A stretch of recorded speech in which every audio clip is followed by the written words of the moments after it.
So welcome back guys to next movement. तो guys मुझे पता है कि मैंने आप लोगों से कहा था कि आज 2 आवर की वीडियो आएगी, तो अभी के लिए गाइस ये तो गाइस अभी के लिए ये 1 घंटा और 26 मिनट की वीडियो है। बाकी 34 मिनट की वीडियो जो है वो अभी के लिए रेडी कर रहा हूँ, उसमें थोड़ा सा टाइम लग जाएगा, लेकिन आज ही वो भी अपलोड कर दूंगा। अभी के लिए पहले ये देख लो। तो गाइस अभी के लिए बिना किसी टाइम जाके सीधा आते हैं आज की वीडियो की तरफ। तो गाइस जैसा कि आप लोगों ने पिछली वीडियो में देखा था कि शाओयन और शाओयन के ग्रुप के सामने अभी के लिए 5 बैंक शैंक क्लास के एक्सपर्ट्स अपीयर हो गए थे, और ये एक्सपर्ट्स नहीं थे, वो बुद्धिस्ट एंशिएंट ट्री के पपेट्स थे। और अभी के लिए बुद्धिस्ट एंशिएंट ट्री उनके पीछे खड़ा था। अभी के लिए गाइस वो पांचों पपेट्स उनके बॉडी से अजीबोगरीब फ्लक्चुएशन होए जा रही थी। और वहाँ हून क्लैन का जो ग्रुप था, यानी कि हूनजा का जो ग्रुप था,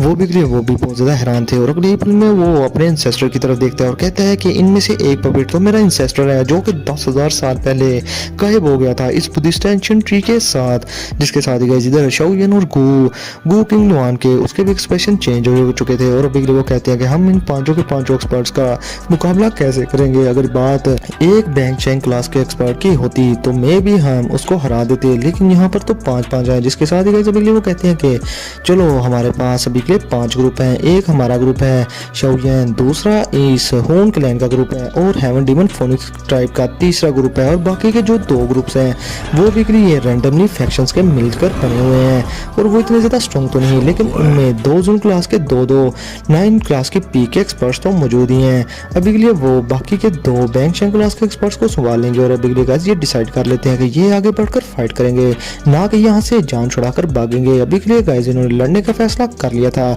अब इसके साथ ही गाइस हून क्लैन से हूनजा वो अभी के लिए अपने उस एंसेस्टर के सामने अपीयर हो जाता है, जो कि अभी के लिए गाइस बुद्धिस्ट एंशिएंट ट्री का पपेट बन चुका था। और वो उससे कहते हैं कि एंसेस्टर अभी के लिए मैं आपको इस पेन से रिलीव करने में आपकी हेल्प करूंगा, यानी कि आपको मैं अभी के लिए खत्म कर दूंगा आपकी बॉडी को। जाहिर सी बात है गाइस इन सब पपेट्स की बॉडी में साउल स्कैटर हो चुकी थी, और इनमें कोई भी फीलिंग्स नहीं बची हुई थी। बस ये किसी डॉल की तरह बुद्धिस्ट एंशिएंट ट्री के ऑर्डर्स मानते थे। लेकिन गाइस अभी के लिए मैं आप लोगों को बता दूं, वो पांचों के पांचों पपेट्स बस वहीं के वहीं खड़े थे, और अभी के लिए वो आगे नहीं थे बढ़े। बस वो इस चीज का वेट कर रहे थे कि ये लोग आगे बढ़ेंगे तो तभी वो अटैक करेंगे, बिला वजह ये किसी को कुछ नहीं कहेंगे। लेकिन गाइस अभी के लिए ये सारे लोग आगे बढ़ देते हैं उस बुद्धिस्ट एंशिएंट ट्री की तरफ, जिसके साथ ही वो बैंक शैंक क्लास के एक्सपर्ट्स इनसे फाइट करने के लिए रेडी हो जाते हैं। अब इसके साथ ही गाइस अपना गु किंग लुआन शाओयन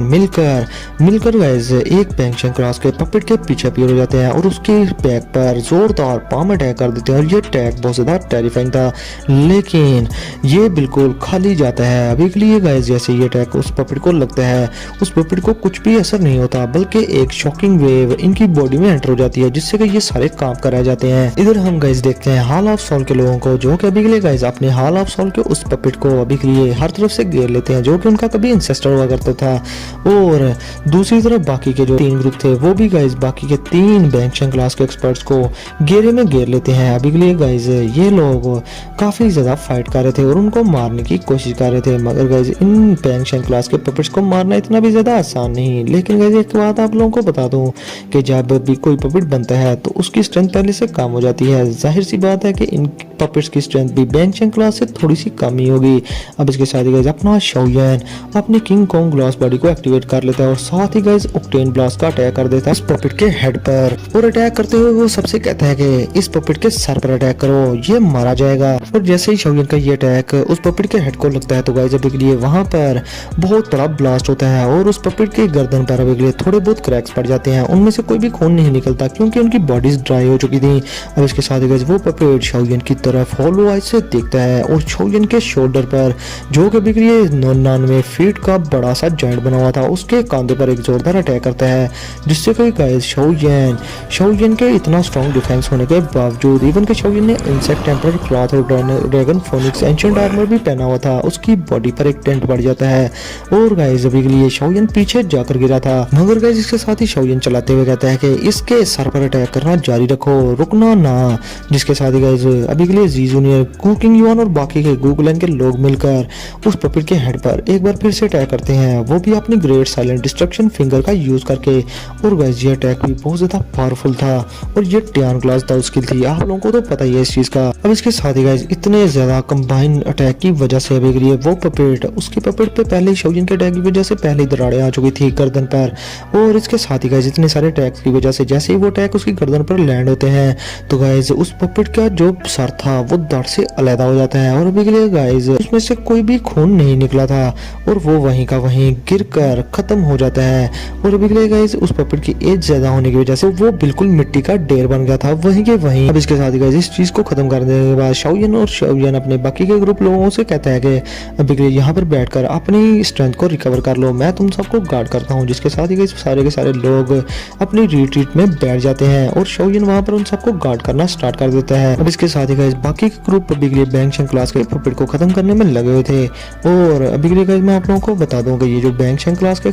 पपेट थे इन्होंने बहुत सारे दोजन क्लास के एक्सपर्ट को मार भी दिया था, क्योंकि गाइस किसी भी फाइट में मौत तो लाजमी होती ही है। अब इसके साथ ही गाइस अपना शाओजिन बुद्धिस्ट एंशिएंट ट्री की तरफ देखना स्टार्ट कर देता है और उस बुद्धिस्ट हट को तो देखकर कहता है कि ये बुद्धिस्ट एंशिएंट ट्री बहुत ही ज्यादा स्ट्रेंज है, मुझे यकीन नहीं आ रहा। और ये जो बैंग शेंग क्लास के पपेट हैं ये जेन्युइन बैंग शेंग क्लास के एक्सपर्ट होंगे जब ये जिंदा होंगे, लेकिन पपेट बनने के बाद इनकी स्ट्रेंथ काफी ज्यादा कम हो चुकी है। और अभी के लिए मेरे सामने सबसे ज्यादा ट्रिकी चीज ये बुद्धिस्ट एंशिएंट ट्री है। अब इसके साथ ही वो कहता है कि मुझे अभी के लिए बहुत ज्यादा केयरफुल रहना होगा। अब दूसरी तरफ हमारी नजर पड़ती है उस हून क्लैन के लड़के हून जा पर, जो कि बहुत बड़ा कमीना था। वो गाइस अभी के लिए अपने ही एंसेस्टर से फाइट किया जा रहा था और अभी के लिए उसका एंसेस्टर भी उससे संभाला नहीं था जा रहा, क्योंकि गाइस आप लोगों को तो पता है कि वो भी एक बैंग शेंग लेवल का पपेट था। और अभी के लिए ये जो हून जा था ये अपने सभी के एक्सपर्ट्स के साथ मिलकर उस पर अटैक पे अटैक किया जा रहा था। मगर guys eight the and in सबको पता चल गया था कि इन पपेट्स की सबसे बड़ी कमजोरी उनका हेड है। अब इसके साथ ही गाइस वो बहुत सारी फॉर्मेशन का यूज करने के बाद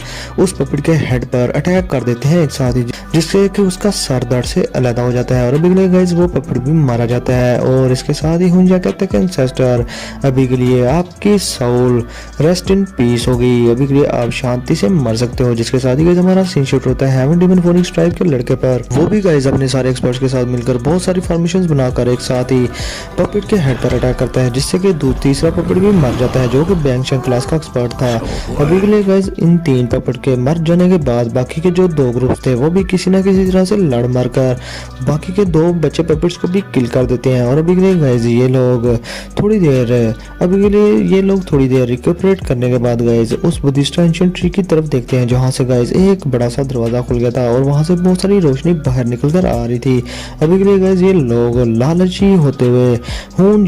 जा का जो ग्रुप था वो सीधा उस दरख्त के अंदर एंटर हो जाते हैं। और इसके साथ ही अपना शाओजिन भी अपने ग्रुप को लेकर उनके पीछे पीछे जाने लगता है, मगर इससे पहले वो अपने ग्रुप के लोगों से कहता है कि यहाँ इस ट्री के अंदर हम जो दोजुन क्लास के 5 स्टार के ऊपर के एक्सपर्ट हैं वही जाएंगे, उससे नीचे वाला कोई भी नहीं जाएगा, क्योंकि यहाँ पर क्या पता कौन सा खतरा हो और तुम लोग हमारा कहीं बाद में बोझ ना बन जाना, इसलिए तुम लोग अभी के लिए यहीं पर रुको और बाकी के जो ग्रुप मेंबर्स हैं उनकी हिफाजत करो। जिसके साथ ही गाइस नारन जलन बाकी के ग्रुप मेंबर्स की हिफाजत करने के लिए तैयार हो जाती है और अभी के लिए अपना शाओजिन, जी जूनियर, गोकिंग यांग और जुन अभी और क्वीन मेडुसा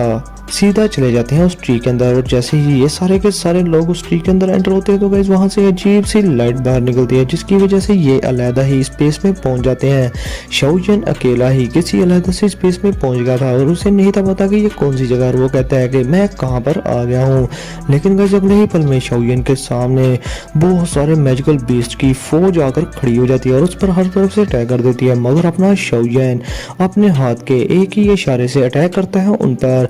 और वो सारी की सारी मैजिकल बीस्ट की आर्मी ऑन द स्पॉट ही खत्म हो जाती है। और शाओजिन ये चीज देखकर बहुत ज्यादा हैरान होता है और अभी के गाइस अपना शाओजिन पूरा शैतान बन गया था और वो कहता है कि क्या मैं दो शेंग लेवल का एक्सपर्ट बन चुका हूँ, क्या ये सच है, क्या मैंने दो शेंग क्लास का ब्रेक थ्रू कर लिया, क्या मैं बुद्धिस्ट एंशिएंट ट्री के अंदर जाने से ही बैंग शेंग क्लास दो शेंग क्लास पर पहुंच गया। वाह क्या बात है। अब इसके साथ ही गाइस अपना शाओजिन जो कि दो शेंग क्लास का भी एक्सपर्ट बन चुका था वो बड़ा ही खुश होता है और बड़ी सी इविल सी स्माइल दे रहा था और वो कहता है कि ये स्ट्रेंथ ये बहुत ज्यादा अमेजिंग है, अभी के लिए मुझे हून क्लैन से डरने की भी कोई जरूरत नहीं। हून क्लैन, हॉल ऑफ सोल, अभी के लिए तुम लोग कहाँ पर हो। जिसके साथ ही गाइस अभी शाओयन किसी न किसी तरह से हून क्लैन के उस होनजा को ढूंढ लेता है और उसकी तरफ देखकर जोर जोर से हंसना शुरू कर देता है, जो देखकर होनजा की पैंट गीली हुई थी। और अभी अपना शाओयन कहता है कि होनजा अब बता कहाँ बचकर भागेगा तू,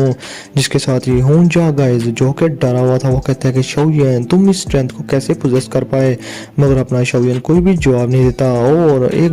जोरदार अटैक उस होनजा पर कर देता है और उसे किल कर देता है एक ही वार में। लेकिन गाइस अगले ही पल में शाओयन की स्टोरी रिंग थोड़ी सी शॉक होती है और उसमें एक छोटा सा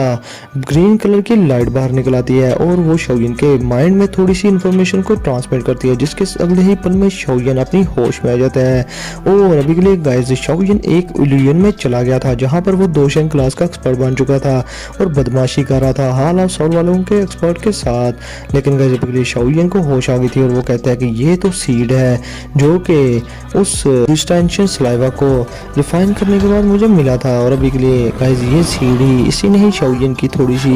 हेल्प कर दी थी ताकि वो इस इल्यूजन से बाहर निकल सके और यही सीड शाओयन को खींचकर इस डिस्टेंशन ट्री के पास लाया था, यानी कि इसको डायरेक्शन दी थी थोड़ी बहुत। और अभी के लिए गाइस शाओयन कहता है कि इस सीड की क्वालिटी इतनी अच्छी तो नहीं, चलो ये मेरे काम आ गया। अभी के लिए शाओयन कहता है कि लगता है कि बाकी के लोग अपने अपने इल्यूजन्स में अभी के लिए फंसे होंगे। लेकिन इसके साथ ही गाइस शाओयन की नजर पड़ती है सामने जहां पर गाइस बुद्धिस्ट एंशिएंट ट्री की एक स्पिरिट बैठी थी और ये स्पिरिट काफी ज्यादा बुरी थी। अभी के लिए गाइस मैं नॉवल की स्टोरी को यहीं पर छोड़ता हूँ क्योंकि नॉवल की जो स्टोरी है थोड़ी सी बोरिंग होगी। मैं मांगा की स्टोरी पकड़ने लगा हूँ यहाँ से क्योंकि सेम टू सेम है, लेकिन उसमें इस मांगा में जो बुद्धिस्ट एंशिएंट ट्री की स्पिरिट है वो बोलेगी और नॉवल में इस स्पिरिट की ये स्पिरिट बोलती नहीं, बस इशारों में बात करती है शाओयन से। चलो गाइस अभी के लिए हम देखते हैं इस स्पिरिट को जो कि गाइस शाओयन की तरफ देखकर कहती है कि लड़के तुम पहले हो 10,000 सालों में जो कि इस इल्यूजन को ब्रेक कर पाए हो। बहुत सारे बहादुर जवान यहाँ पर आए लेकिन वो इस इल्यूजन में फंसकर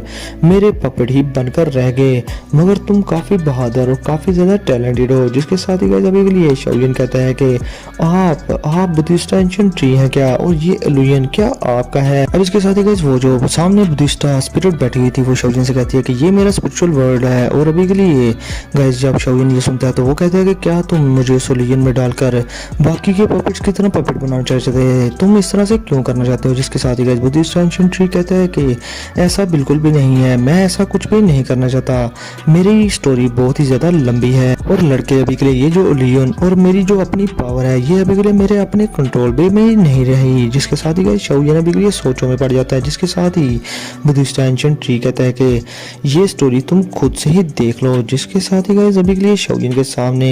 बहुत बड़ी बड़ी इमेज बन जाती हैं जिसमें गाइस हम देखते हैं एक एंशिएंट डाउडी एक्सपर्ट को। और अभी के लिए बुद्धिस्ट एंशिएंट ट्री शाओयन को बताता है कि ये एक्सपर्ट 10,000 साल पहले मेरे सामने अपीयर हो गया था और ये अपने वाउंड्स को हील करने के लिए मेरे पास आया था और मुझे फोर्सफुली रिफाइन करना चाहता था ताकि मेरा यूज करके ये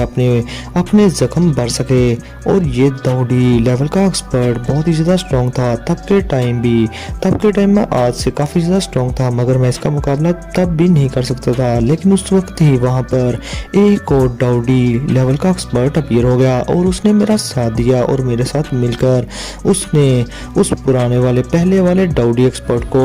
बहुत ज्यादा जख्मी और भी ज्यादा जख्मी कर दिया। और वो जो पहले वाला दाऊडी एक्सपर्ट था वो बहुत ही ज्यादा ईवल था जिसकी वजह से उसके काफी सारे दुश्मन थे और हम उनसे मारने के बहुत ज्यादा करीब थे। लेकिन मैंने एक्सपेक्ट नहीं था किया कि वो दाऊडी लेवल का एक्सपर्ट वो खुद को सेल्फ डिस्ट्रक्ट कर देगा ताकि वो मेरे इमोशंस पर कंट्रोल कर सके और अपने नेगेटिव इमोशंस को उसने मेरे स्पिरिचुअल वर्ल्ड में और मेरी पूरी पावर्स में मिक्स अप कर दिया, जिसकी वजह से मेरी अपनी पावर्स भी मेरे कंट्रोल में नहीं रही। और ये जो अभी के लिए तुम लोग इल्यूजन में गए थे उस इल्यूजन में काफ़ी ज़्यादा इवलनेस भी थी और तुम उसी इल्यूजन के कंट्रोल में आ जाते क्योंकि वो दाऊडी लेवल का एक्सपर्ट ही बहुत ज़्यादा इवल था, उसकी वजह से ही और उसके इमोशंस की वजह से तुम पपेट बन जाते।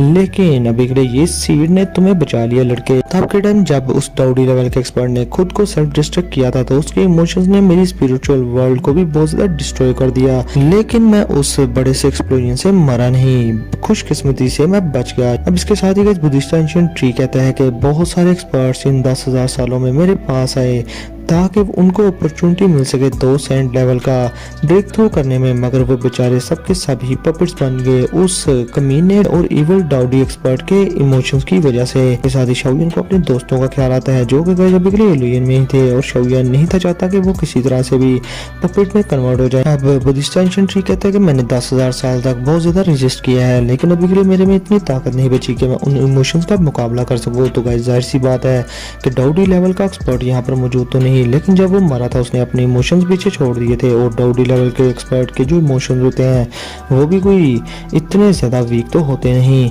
उसके सामने तो बड़े बड़े भी बैठ जाते हैं। और अभी के लिए बुद्धिस्ट एंशिएंट ट्री गाइस कहता है कि मेरी स्पिरिट भी, अगर मैंने इन इमोशंस को रिमूव न किया तो मेरी स्पिरिट अनकरीब खत्म हो ही जाएगी। लेकिन गाइस अभी के लिए नोवेल में मैं आप लोगों को बता दूं कि बुद्धिस्ट एंशिएंट ट्री की अपनी कोई भी इंटेलिजेंस नहीं, ये सिर्फ खुद को डिफेंस और कोई उस पर अटैक करे तो उसे उस पर अटैक करना जानता है, बिला वजह ये किसी को उंगल करता नहीं। मैंने आप लोगों को पहले भी बताया है, ये मैं थोड़ा सा मांगा कर बता रहा हूँ। इसके साथ ही शाओयन कहते हैं कि हाँ मुझे बताओ कि उस डाउडी लेवल के एक्सपर्ट के जो इमोशंस हैं उनको रिमूव करने के लिए मुझे क्या करना होगा। जिसके साथ ही गाइस बुद्धिस्ट एंशिएंट ट्री की जो स्पिरिट थी वो शाओयन के हवाले बहुत सारे बुद्धिस्टा सीड कर देती है और उनकी क्वालिटी बहुत ही ज्यादा हाई थी और वो कहती है कि अभी के लिए अपनी हेवनली फ्लेम्स के थ्रू इन सीड्स को रिफाइन करो और फिर इनका जो एसेंस होगा उसे मेरे स्पिरिट में मिला दो ताकि बहुत सारे के सारे इमोशंस रिमूव हो सकें। जिसके साथ ही गाइस शाओयन पहले तो झिझकता है लेकिन फिर वो मान जाता है और बुद्धिस्ट एंशिएंट ट्री भी उसे बहुत सारे रिवार्ड्स का लालच भी देता है। अभी के लिए शाओयन वो सारे के सारे सीड्स रिफाइन करने के लिए बैठ गया था और तो उसे गाइस अभी के लिए जीज ने बाकी सभी के लोगों की काफी ज्यादा फिक्र भी थी। अब अपना शाओयन सीड पे सीड रिफाइन किया जा रहा था और अभी के लिए गाइस शाओयन की तौकी काफी ज्यादा एग्जॉस्ट हो चुकी थी। उसने बहुत सारे सीड्स को रिफाइन तो कर दिया था और उनको बुद्धिस्ट एंशिएंट ट्री के उस स्पिरिट में मिलाया जा रहा था जिससे कि उसकी स्पिरिट काफी ज्यादा स्ट्रॉन्ग होती जा रही थी। और अभी के लिए गाइस डाउडी क्लास के एक्सपर्ट के जितने भी इमोशंस थे वो ब्लैक फॉग बनकर वहां से निकले जा रहे थे। अब इसके साथ ही गाइस बुद्धिस्ट एंशिएंट ट्री एक और बुद्धिस्टा सीड्स का पैक शाओयन के हवाले कर देता है और शाओयन को अभी के लिए गाइस जो कि एग्जॉस्ट हो चुका था उसे किसी तरीके से दोबारा से उसकी पावर को रिफिल कर देता है, जो देखकर शाओयन बहुत ज्यादा हैरान होता है। अभी के लिए गाइस शाओयन जल्दी से फिर से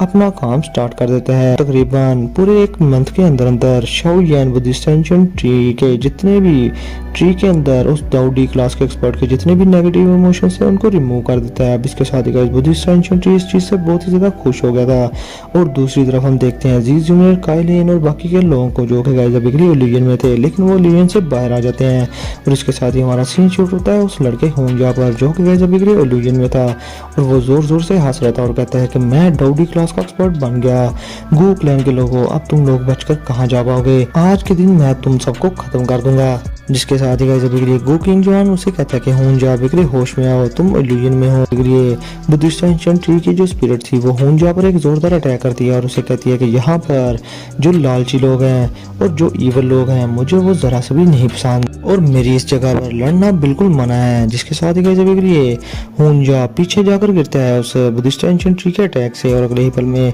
हमारा सीन शिफ्ट होता है शाओयन पर, जैसे कि गाइस अभी के लिए बुद्धिस्ट एंशिएंट ट्री ने हर तरफ से घेर कर उसे स्लंबर में डाल दिया था और शाओयन अभी के लिए अपनी डीप रिट्रीट में था और नींद में था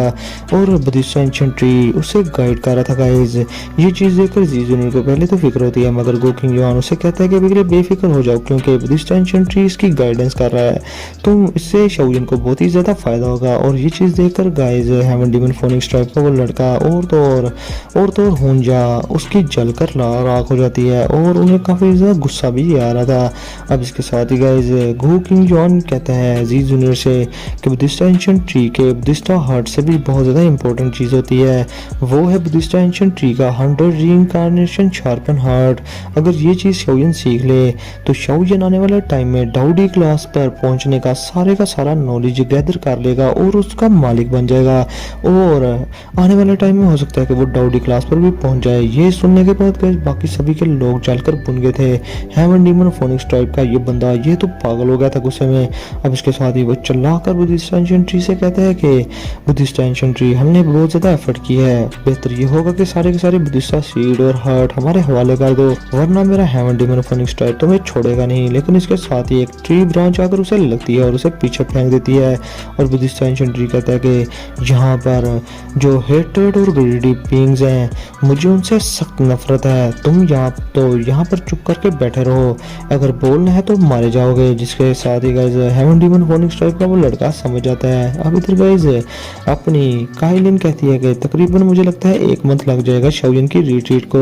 जिसके साथ ही इधर हुंजा सीक्रेटली गाइस अपना जेड पेंडेंट तोड़ देता है और कहता है कि तुम लोग खुश हो जाओ, ज्यादा देर तक खुश होने वाले नहीं। अब गाइस रिट्रीट में पूरा 1 मंथ गुजर गया था और अपना शाओलिन रिट्रीट में अभी के लिए बैठा हुआ था, लेकिन बुद्धिस्ट एंशिएंट ट्री वापस से जमीन के अंदर जाना शुरू हो जाता है और ये चीज देखकर सभी के लोग बहुत ज्यादा हैरान होते हैं और उन सबको एक्सपेल करना स्टार्ट कर देता है और अपने शाओलिन जो कि एक ब्रांचेस में कवर था उसे भी अभी के लिए एक्सपेल कर देता है गाइस। और ये चीज देखकर अभी के लिए बाकी के लोग जब शाओलिन की तरफ देखते हैं तो शाओलिन के इर्द गिर्द बहुत सारे बुद्धिस्ट सीड भी थे। ये सीड कोई 21 से भी ज्यादा थे और इनकी तरफ ये सारे लोग कुत्तों की तरह लपकते हैं और अपनी जी जूनियर काइलिन और बाकी के लोग शाओलिन को बचाने के लिए इन लोगों के सामने आ जाते हैं, मगर ये लोग लड़ने से बाज नहीं आते और डायरेक्टली शाओलिन पर अटैक करने के लिए तैयार हो जाते हैं। मगर शाओलिन वहां पर बैठा बैठा हुंज और बाकी के लोगों पर पाम अटैक कर देता है और उन सबको एक एक पाम अटैक में ही पीछे फेंक देता है और हंसते हुए कहता है कि मैं वापस आ गया हूँ। और गाइस अभी के लिए अपना शाओलिन का ऑरा बहुत ज़्यादा हद तक बढ़ चुका था और अपना शाओलिन 2 जून क्लास के 9 स्टार की 9 पेक चेंजेस पर से और शाओलिन सिर्फ हाफ स्टेप ही दूर था बैंग चैंग क्लास से। और अभी के लिए गाइस वो सारे के सारे जो सीड्स थे वो शाओलिन अपने पास रख लेता है और जी जूनियर कुकिंग जॉन और बाकी के जो थे 2 ग्रुप थे उनको बांट देता है, लेकिन हेवन डीमन फोनिक्स ट्राइब और हॉल ऑफ सोल के किसी भी मेंबर को वो सीड्स नहीं बांटता और बाकी सारे के सारे सीड्स अपने पास रख लेता है। ये चीज देखकर होंजा बहुत ज्यादा गुस्सा हो जाता है और अभी के लिए वो शाओलिन पर अपनी पूरी पावर से अटैक करता है, मगर शाओलिन अपने हाथ के एक इशारे से उसको रोक देता है। लेकिन अगले ही पल में guys heaven demon phoenix tribe के लोग मिलकर वहां पर स्पेस लॉक लगा देते हैं ताकि कोई भी इंफॉर्मेशन या सिग्नल बाहर ना जा पाए। ये चीज देखकर शाओलिन बहुत ज्यादा हैरान होता है, लेकिन अगले ही पल में वहां पर हुंजा अपने हॉल ऑफ सोल के एक बैंग चैंग क्लास के एक्सपर्ट को अपीयर कर देता है और ये एक्सपर्ट गाइस और कोई नहीं बल्कि हॉल ऑफ सोल का सेकंड टाइमजोन था और इसका नाम था सेंट गुयो और ये बैंग चैंग क्लास का एक्सपर्ट था। इसे देखकर गाइस सभी के लोगों की फटके हाथ में आ जाती है और अभी के गाइस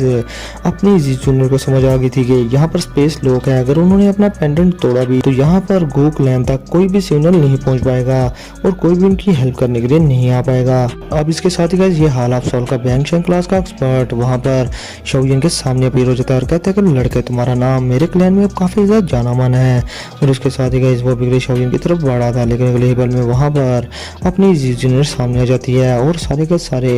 लोग उनके साथ थे। काइलिन भी वहीं पर थी और जी जूनियर कहती है कि ब्रदर शाओलिन अभी के लिए इसे मुझे डील करने दो। जिसके साथ ही अपनी शाओलिन अपनी हेवनली फ्लेम बाहर निकाल लेती है जो कि गाइस हम काफी देर बाद देख रहे थे और ये थी गाइस रैंक 4 की हेवनली फ्लेम और इसका नाम था एम्परर इंसेंटिंग हेवनली फ्लेम। और ये गाइस किसी भी दौकी को इरोड करने के काबिल थी और किसी भी दौकी को ये जला देती थी बहुत ही ज्यादा इजीली। और अभी के लिए गाइस गू जाओ जो कि हून क्लैन का मेंबर था वो हंसते हुए कहते हैं कि मैंने इस फ्लेम के बारे में सुना था, मैंने एक्सपेक्ट नहीं था किया कि ये इतनी ज्यादा स्ट्रॉन्ग फ्लेम एक छोटी लड़की के हाथ होंगी, वो भी गू क्लैन के। और गू क्लैन ने इतनी ज्यादा शानदार फ्लेम को अपने लिए इनहेरिट करके रखा हुआ था। और लड़की मुझे पता है कि तुम्हारे पास डिवाइन ब्लड लाइन है गू क्लैन की, चलो छोड़ो इस बात को, अभी के लिए मुझे बताओ जरा तुम्हारी ये फ्लेम है कितनी ज्यादा स्ट्रॉन्ग। साथ ही गाइस वो जो बंदा था वो अब बहुत सारी सोल से मिलाकर एक अटैक रेडी करता है और जी जूनियर से कहता है कि मैं आज तुम्हारी फ्लेम की पावर देखना चाहता हूँ। जिसके साथ ही गाइस बड़ी सी एक सोल का मुंह बन जाता है जो कि डायरेक्टली जी जूनियर की तरफ बढ़ा था और जी जूनियर भी अपनी फ्लेम की किसी फॉर्मेशन का यूज करके गाइस उस पर जोरदार अटैक कर देती है और ये एक पाम अटैक था जिससे कि गाइस जैसे ही इन दोनों के अटैक आपस में टकराते तो वहाँ पर बहुत बड़ा ब्लास्ट होता है, जिस वजह से गाइस वो जो सारी की सारी साउल से जलना स्टार्ट हो जाती हैं, मगर वो साउल स्कैटर होना भी शुरू हो जाती हैं और डिफरेंट तरीक़ों से जी जूनियर पर हर तरफ से अटैक करना स्टार्ट कर देती है, जिससे कि जी जूनियर उस फ्लेम का डिफेंस बना लेती है, मगर वो डिफेंस टूट जाता है और जी जूनियर भी काफ़ी ज़्यादा जख्मी भी हो गई थी। और भी गाइस वो बंदा जी जूनियर के सामने अपील होकर कहता है कि लड़की, मान लिया तुम्हें कि तुमने इतनी सी एज में इस फ्लेम को कंट्रोल करने की इतनी बड़ी ताकत हासिल कर ली, लेकिन अफसोस की बात आज तुम मरने वाली हो। अगर गाइस अभी जी जूनियर इस बंदे से लड़ी थी तो दूसरी तरफ शाओजिन को टाइम मिला हुआ था और इस बात का गाइस इस बुड्ढे को अच्छे से पता था और वो उस बुड्ढे ने फाइट से पहले शाओजिन से भी कहा था कि लड़के, मुझे पता है कि तुम्हें टाइम मिल रहा है, तुम्हें उस अपनी दाव स्किल पर बड़ा घमंड है जो कि है बता लोटस, तो ठीक है बना लो उसे, हाँ मुझे डिसअपॉइंट ना करना, मैं भी तो देखो तुम्हारे उस एंग्री बुद्धा लोटस की पावर है कितनी। अब इसके साथ ही गाइस दूसरी तरफ हम देखते हैं शाओजिन अपना एंग्री बुद्धा लोटस बना चुका था इससे पहले कि वो ये बुड्ढा जी जूनियर को कोई नुकसान पहुंचाता है। शाओजिन उसके सामने अपीयर हो जाता है और अभी गाइस शाओजिन के एंग्री बुद्धा लोटस को देखने के बाद ये जो बुड्ढा था ये जोर जोर से हंसना स्टार्ट कर देता है और उसका दिल वैसे अंदर से डरा था और अभी वो कहता है कि ये 4 हेवनली फ्लेम से बना हुआ एंग्री बुद्धा लोटस है, इसकी पावर तो काफी ज्यादा डिस्ट्रक्टिव लग रही है, लेकिन चलो मैं भी इसको आजमा लेता हूँ। अब इसके साथ ही गाइस वो अपनी सारी दाव की बाहर निकाल लेता है और उससे एक बड़ा सा स्केलेटन बना लेता है और शाओजिन के सामने खड़ा कर देता है उसे। लेकिन गाइस अपना शाओजिन अपने एंग्री बुद्धा लोटस पर उस बुड्ढे पर छोड़ देता है, जिससे कि गाइस वो एंग्री बुद्धा लोटस डायरेक्टली उस बड़े से स्केलेटन से जाकर टकरा जाता है और वहां पर बहुत ही ज्यादा और शेकिंग ब्लास्ट होता है, जिससे कि गाइस वो सारे का सारा स्केलेटन टूट कर मलिया मेट हो गया था अभी के लिए और वो बुड्ढा पीछे जाकर गिरा था और उसके मुंह से अभी के लिए खून आ रहा था। लेकिन गाइस अपना शाओजिन पूरी तरह से एग्जॉस्ट हो गया था, अपने शाओजिन की हालत बहुत ही ज्यादा खराब थी और उस बुड्ढे में अभी भी ताकत अच्छी खासी थी, वो था तो बैंग शैंग क्लास का एक्सपर्ट, इससे वो इस शाओजिन की अटैक से वो थोड़ा बहुत जख्मी तो हुआ था लेकिन वो मरने नहीं था वाला। अब इसके साथ ही वो बुड्ढा शाओजिन के सामने अपीयर होकर शाओजिन से कहता है कि लड़के, मैं मान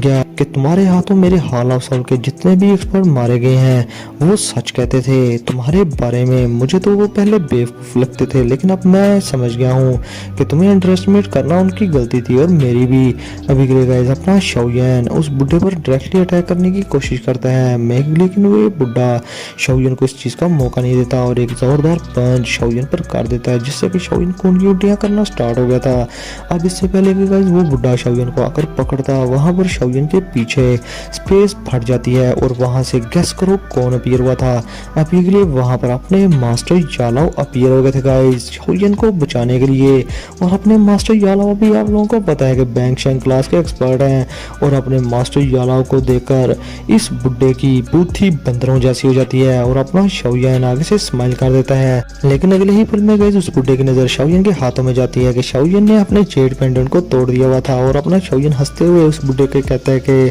हाँ मेरे पास कोई चॉइस बची नहीं थी, वैसे भी मेरी स्ट्रेंथ इतनी ज्यादा नहीं थी कि बुड्ढे मैं तुझे हरा सकूं, इसलिए मैंने तुझसे निपटने के लिए अपने मास्टर को यहाँ पर बुला लिया। अब गाइस याओ चैन यानी कि मास्टर याना को देखने के बाद ये वो बुड्ढा कहता है कि तुम्हारा ये स्टूडेंट बहुत ज्यादा चालाक है, इस लड़के ने अपने अटैक के थ्रू ये आसपास की स्पेस को तोड़ दिया और फिर जेड पेंडेंट को तोड़कर सिग्नल तुम्हें भेज दिया ताकि तुम जल्दी से यहाँ पर आ सको। इस लड़के की स्ट्रेंथ है तो ज्यादा लेकिन इसका दिमाग भी बहुत ज्यादा तेज है, मुझे सच में अब ये लड़का अच्छा लगना लगा गया है। अब इसके साथ ही गाइस अपना मास्टर यालाओ कहते हैं कि तुम्हें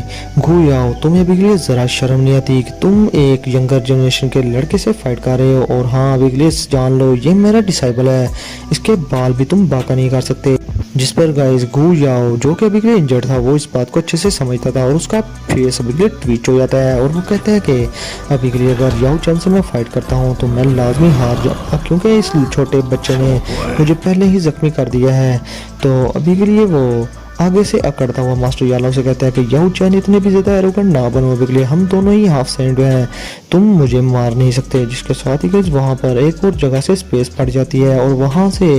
अपने गू क्लैन के मेंबर आ जाते हैं और ये एल्डर थे वही जो कि गए उस अडल्ट सेरेमनी में आए थे और इन्हें देखकर अभी के गाइस अपने गू क्लैन के लोग हंसना शुरू हो जाते हैं और खुश होना शुरू हो जाते हैं और वो कहते हैं कि एल्डर तोंगसोन ये हाल ऑफ सॉल के कुत्ते हमें मारना चाहते थे, इवन कि ये जी जूनियर को भी किल करना चाहते हैं। इन्होंने जी जूनियर को इंजर्ड भी कर दिया, जो सुनने के बाद गाइस एल्डर तोंगसोन जो कि बड़े काम रहते थे वो गुस्से में आ जाते हैं। इसके साथ ही गाइस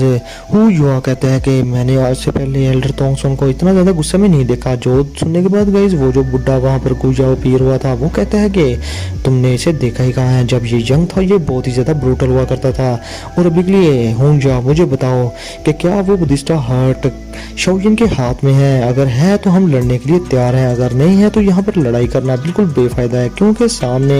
एक तो एल्डर तोंगसोन है और दूसरी तरफ याओ चेन है और इन दोनों ने मिलकर मेरा बर्ता बना देना है। और अगर हमने हून क्लैन के किसी और मेंबर को भी यहाँ पर बुलाया तो तब के टाइम हमारी स्ट्रेंथ रिवील हो जाएगी और हमारा जो 10,000 साल पहले का प्लान है वो सारा मलियामेट हो जाएगा। तो गाइस अभी के लिए ये प्लान है क्या, आने वाले टाइम में आहिस्ता आहिस्ता आप लोगों को पता चल जाएगा। तो अभी के लिए गाइस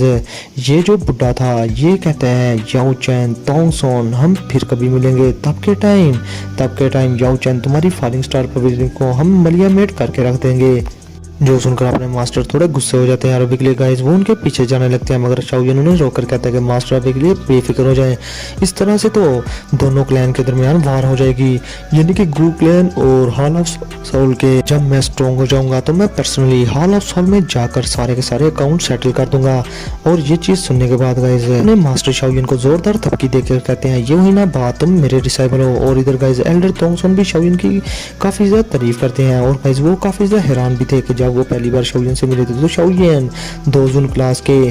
6 स्टार या 5 स्टार पर था और अभी अगले शाओलिन 2 जून क्लास के 9 स्टार के 9 पीक चेंज पर है, यानी कि हाफ स्टेप ही दूर है बैंगशंग क्लास से। इसके साथ ही गाइस मास्टर को फॉलिंग स्टार पवेलियन की भी थोड़ी फिक्र थी और कहते हैं कि आने वाले टाइम में अगर हॉल ऑफ सोल ने हम पर अटैक किया तो उन्हें मेरी स्ट्रेंथ देखते हुए एक बैंगशंग क्लास के एक्सपर्ट को डिस्पैच करना ही होगा और तब के टाइम हालात मुश्किल हो सकते हैं। लेकिन इसके साथ ही एल्डर तोंगसोन कहते हैं कि ये रहा हमारे गू क्लैन का जेड पेंडेंट और अगर आने वाले टाइम में इस तरह का कुछ भी मसला हुआ तो यहाँ पर याओ चेन तुम्हारा भाई तोंगसोन भी तो है ना, मैं अभी के लिए वहां पर पहुंच जाऊंगा और तुम्हारी हेल्प लाजमी करूंगा। जिस पर गाइस मास्टर यालो स्माइल कर देते हैं और काफी ज्यादा खुश होते हैं। और अभी के लिए गाइस ये सारे लोग अपना अपना रास्ता नापते हैं और शाओलिन जी जूनियर को अलविदा किस करके वहां से निकल जाता है गाइस मास्टर यालो के साथ। और वहां से अभी के लिए चले गए थे फॉलिंग स्टार पवेलियन की तरफ और शाओलिन, मास्टर यालो, कायलिन, लिटिल फी, डॉक्टर किंगलिन और बाकी के लोग अभी के लिए फॉलिंग स्टार पवेलियन में थे, जबकि गू क्लैन के जो लोग थे जी जूनियर और बाकी गू किंग युआन और एल्डर तोंगसोन और बाकी के जो ग्रुप था उनका वो सारे गू क्लैन में वापस चले गए थे। अभी के लिए गाइस फॉलिंग स्टार पवेलियन में वापस आने के बाद शाओलिन मास्टर याला को बता देता है कि उसकी बॉडी के अंदर अभी के लिए बुद्धिस्टा एंशिएंट ट्री ने अपना बुद्धिस्टा हार्ट डाल दिया हुआ है। जो सुनकर मास्टर याला बहुत ज्यादा खुश होते हैं और अपने स्टूडेंट पर बहुत ही ज्यादा प्राउड करते हैं। और अभी के लिए गाइस मास्टर याला एक मंत्र लगा देते हैं वो सारी चीजें इकट्ठी करने में जो शाओलिन को हेल्प कर सकती थी बैंगशंग क्लास का ब्रेक थ्रू करने में। और अभी के लिए मास्टर याला गाइस पूरे 1 मंथ के लिए गायब हो गए थे और 1 मंथ बाद वो अपीयर होते हैं, लेकिन वो बहुत ज्यादा टायर्ड लग रहे थे। और इसके साथ ही वो शाओलिन के हवाले एक बॉक्स करते हैं जिसमें गाइस एक पिल थी जो कि थी बुद्धिस्टा पिल। और ये पिल देखकर शाओलिन बहुत ज्यादा हैरान होता है और कहते हैं मास्टर आपने इतनी स्ट्रॉन्ग पिल क्रिएट कर दी। अभी के लिए गाइस ये पिल मास्टर याला ने बुद्धिस्टा सीड का यूज करके बनाई थी जो शाओलिन ने मास्टर याला को दिया था। और अभी के लिए इस पिल पर ये टायर लेवल 8 की 8 कलर पिल लाइटिंग वाली पिल थी गाइस और इसे देखकर शाओलिन बहुत ही ज्यादा खुश हो रहा था। लेकिन अगले ही पल में वो कहता है कि अगर मेरे टीचर के पास अच्छी हेवनली फ्लेम होती तो तब के टाइम मेरे टीचर लाजमी टायर लेवल 8 की 9 कलर की पिल लाइटिंग वाली पिल लाजमी बना लेते। अब इसके साथ ही गाइस शाओलिन अपने टीचर से बहुत ज्यादा खुश होता है और कहते हैं कि मास्टर आपका बहुत ज्यादा शुक्रिया। जिसके साथ ही मास्टर यालो कहते हैं कि इस सब की कोई जरूरत नहीं, परेशान ना हो, अभी के लिए तुम अपनी रिट्रीट में जाओ ताकि तुम जल्दी से ब्रेक थ्रू कर पाओ। और तो और तुम्हें तो वो फ्राइटनिंग हेवनली फ्लेम भी तो हासिल करनी है ना, वही हेवनली फ्लेम जिसका नाम है प्यूरिफाइंग डिमोनिक लोटस फ्लेम। और बाकी के जो फॉलिंग स्टार पवेलियन के मैटर्स हैं वो मैं संभाल लूंगा, तुम जाओ अपनी रिट्रीट में। क्योंकि गाइस ये शाओलिन के स्ट्रॉन्ग हुए बगैर मास्टर याला शाओलिन को प्यूरिफाइंग डिमोनिक लोटस फ्लेम की तरफ जाने ही नहीं देंगे। और जब शाओलिन हेवनली फ्लेम को हासिल नहीं कर पाएगा एक और को तो शाओलिन मजीद स्ट्रॉन्ग नहीं हो पाएगा। तो जाहिर सी बात है मास्टर याला शाओलिन को फिर हून क्लैन से भी फाइट करने नहीं देंगे, क्योंकि मास्टर याला को शाओलिन की जान अपनी जान से भी ज्यादा कीमती लगती है और वो उसे बड़ा ही प्यारा है।